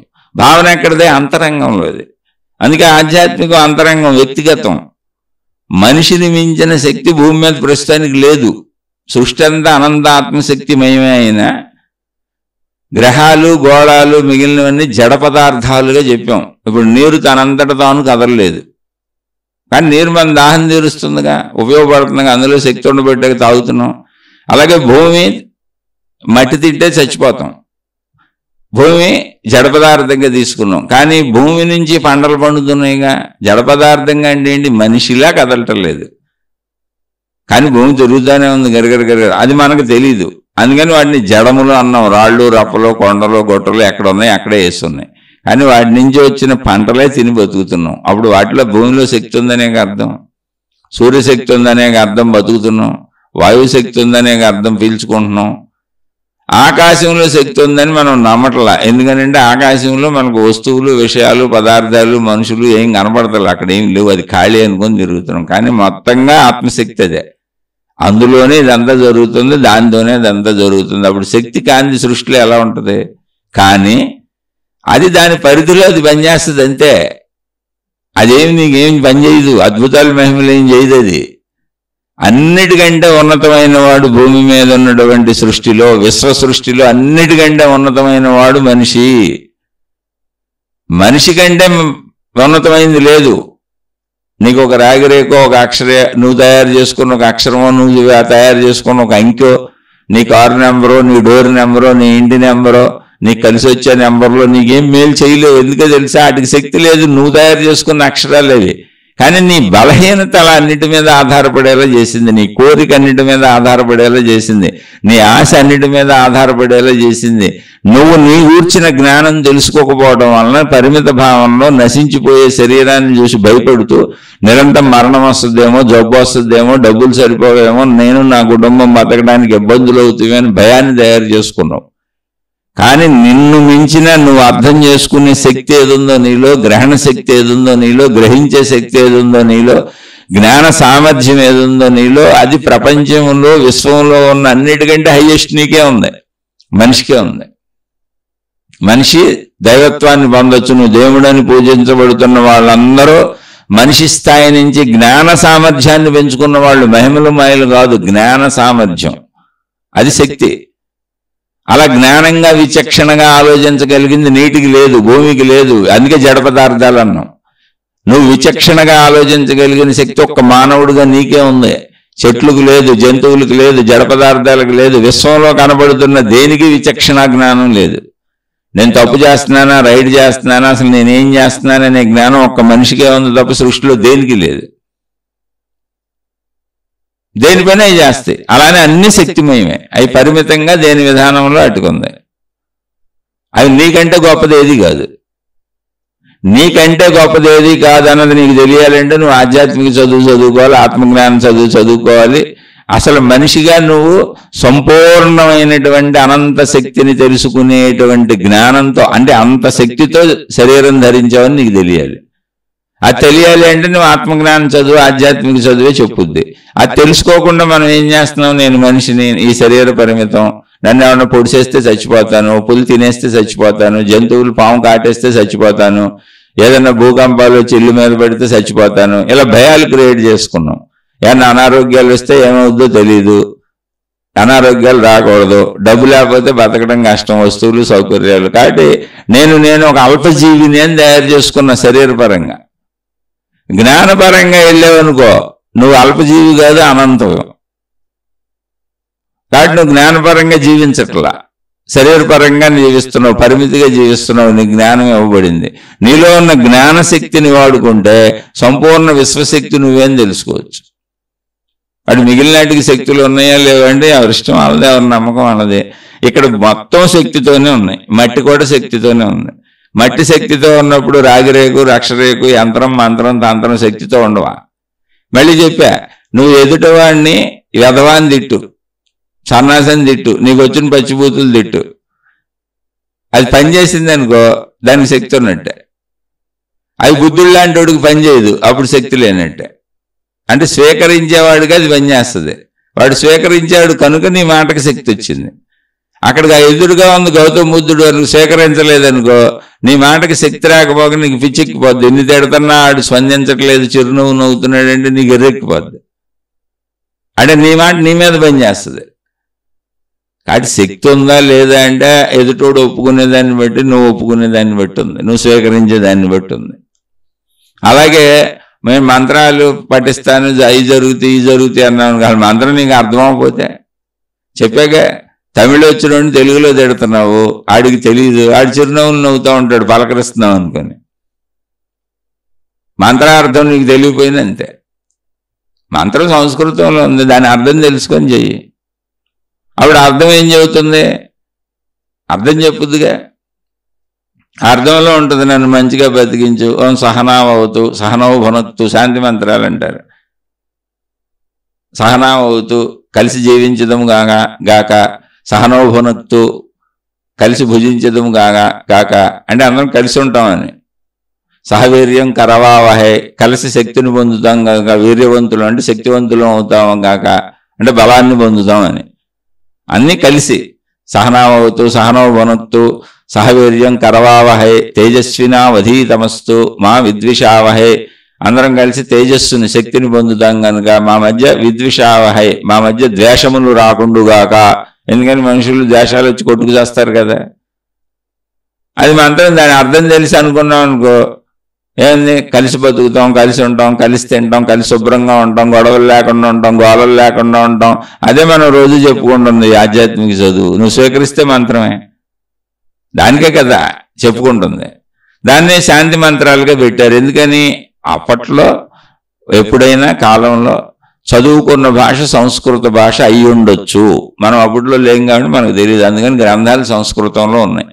ఒకప్పుడు ఎప్పుడో ప్రపంచవ్యాప్తంగా సంస్కృత భాష ఆథరైజ్డ్ చదువుకునే భాషగా నడిచింది. అందుకని అనేక గ్రంథాలు సంస్కృత భాషలో వచ్చినాయి.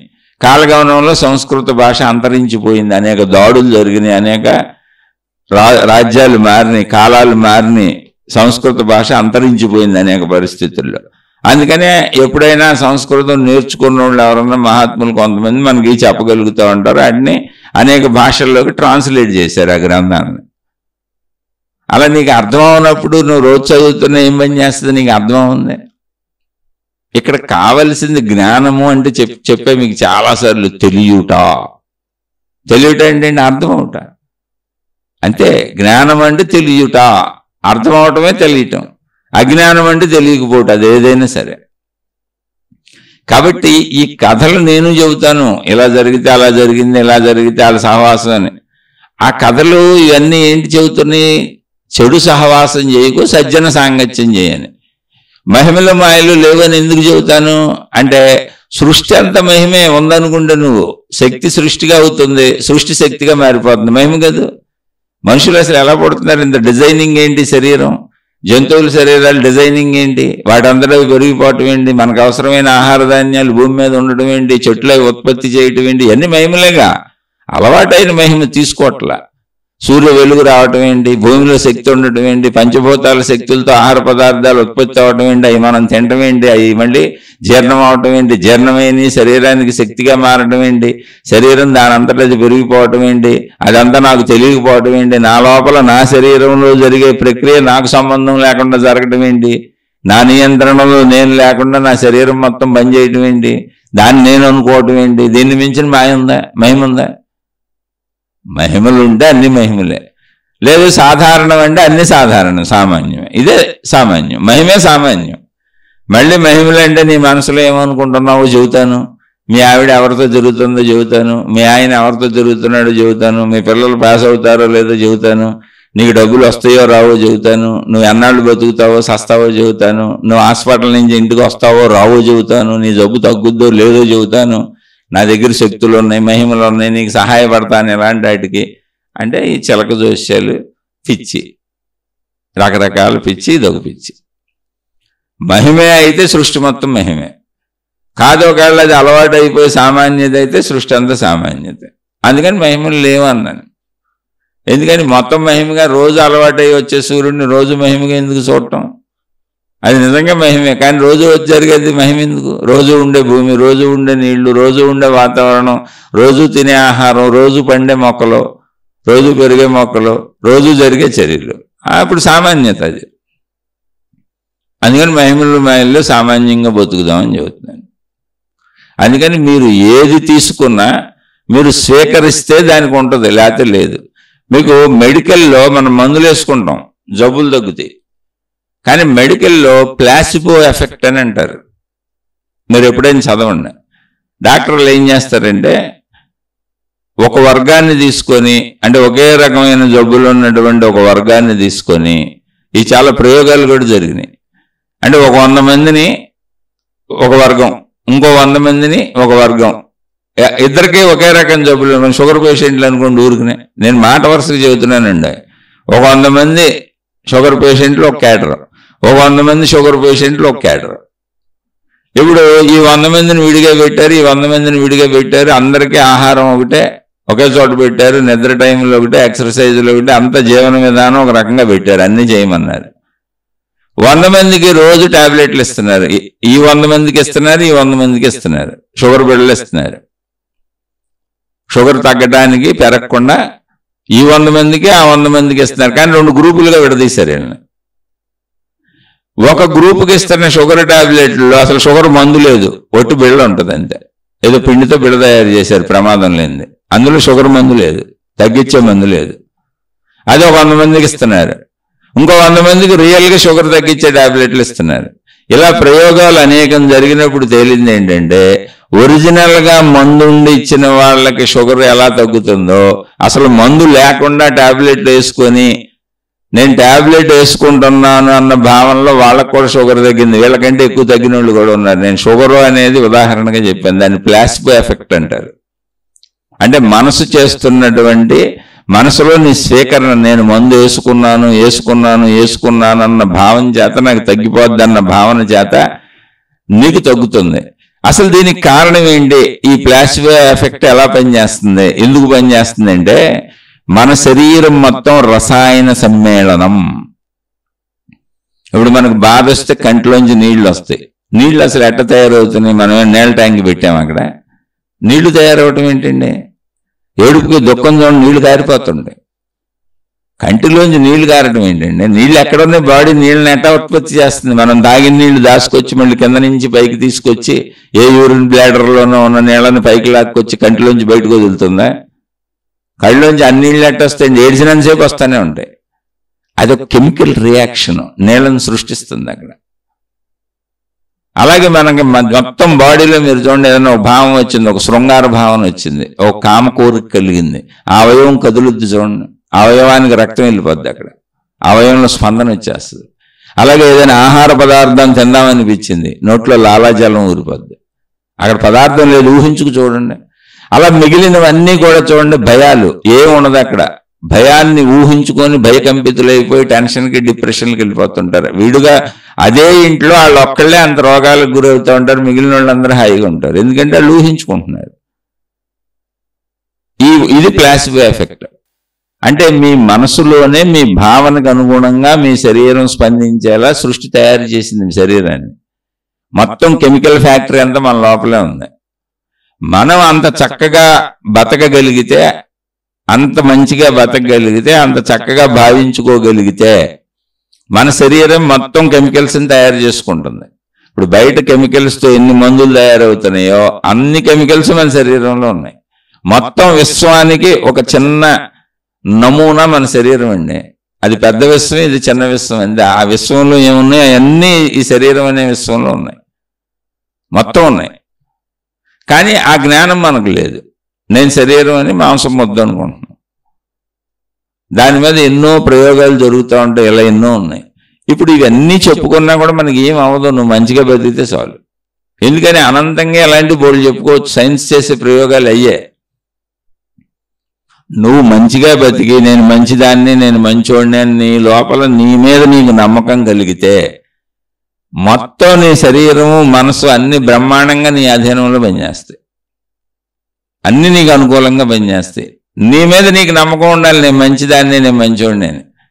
నీ అంతర్గతంలో నీకు నమ్మకం లేకుండా నువ్వు బయట ప్రపంచంలో ఎంతమందిని నమ్మించిన లాభాలు వస్తువులు విషయాల రూపంలో పొందొచ్చేమో కానీ నీ శరీరాన్ని నీ మనసుని నువ్వు సర్వనాశనం చేసేసుకుంటావు. నీకు యాంటీ కెమికల్స్ రిలీజ్ అయిపోతాయి, అయ్యే జబ్బులు కష్టాలు బాధలు. నీ ఆలోచన విధానం కూడా మారిపోయి నీకు నువ్వే హాని చేసుకునేలా ఆలోచించుకుంటావు.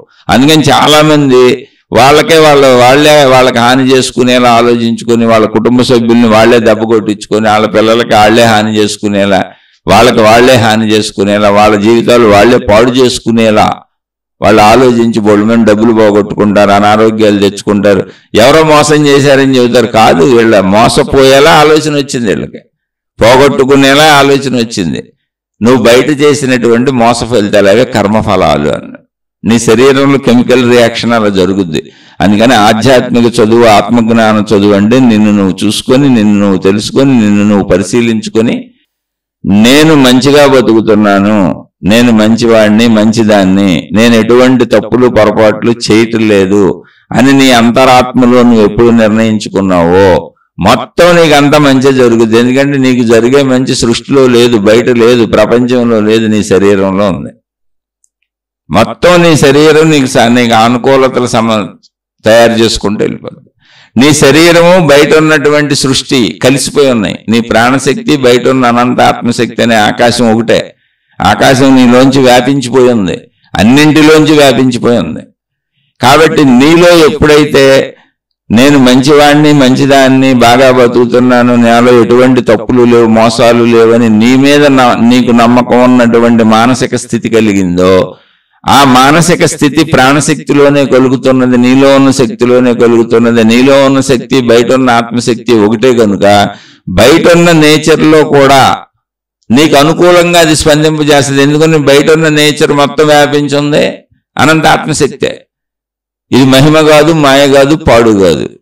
ఒకే కరెంటు మొత్తం ప్రసరిస్తూ అన్నింటినీ తిప్పుతుంది, అన్నిళ్లలో వెలుగుతుంది, అన్ని పనులు చేస్తుంది, ఆ వైరుల నుంచి వెళ్తుంది. అదే కానీ అది ఎక్కడ బ్రేక్ అవ్వాల.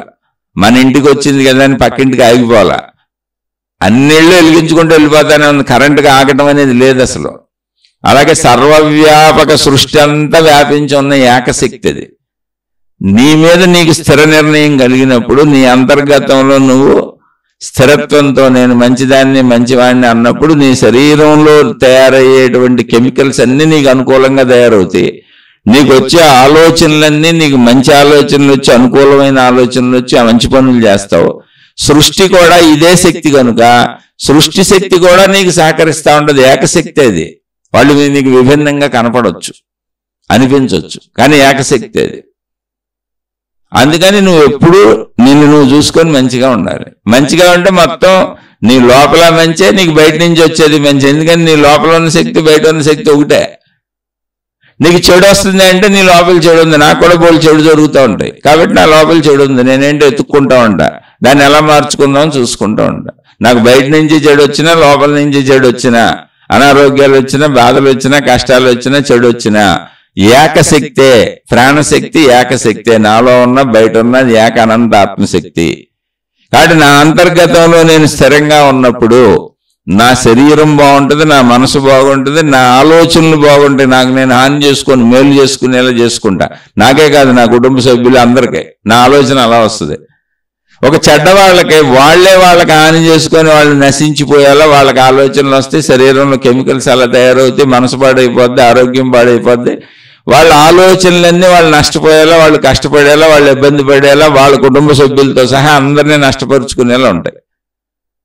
అలాగే వస్తాయి. బయట నుంచి వచ్చేవి కూడా కష్టాలే వస్తాయి. ఎందుకని నీ లోపల శక్తి బయట శక్తి ఒకటే.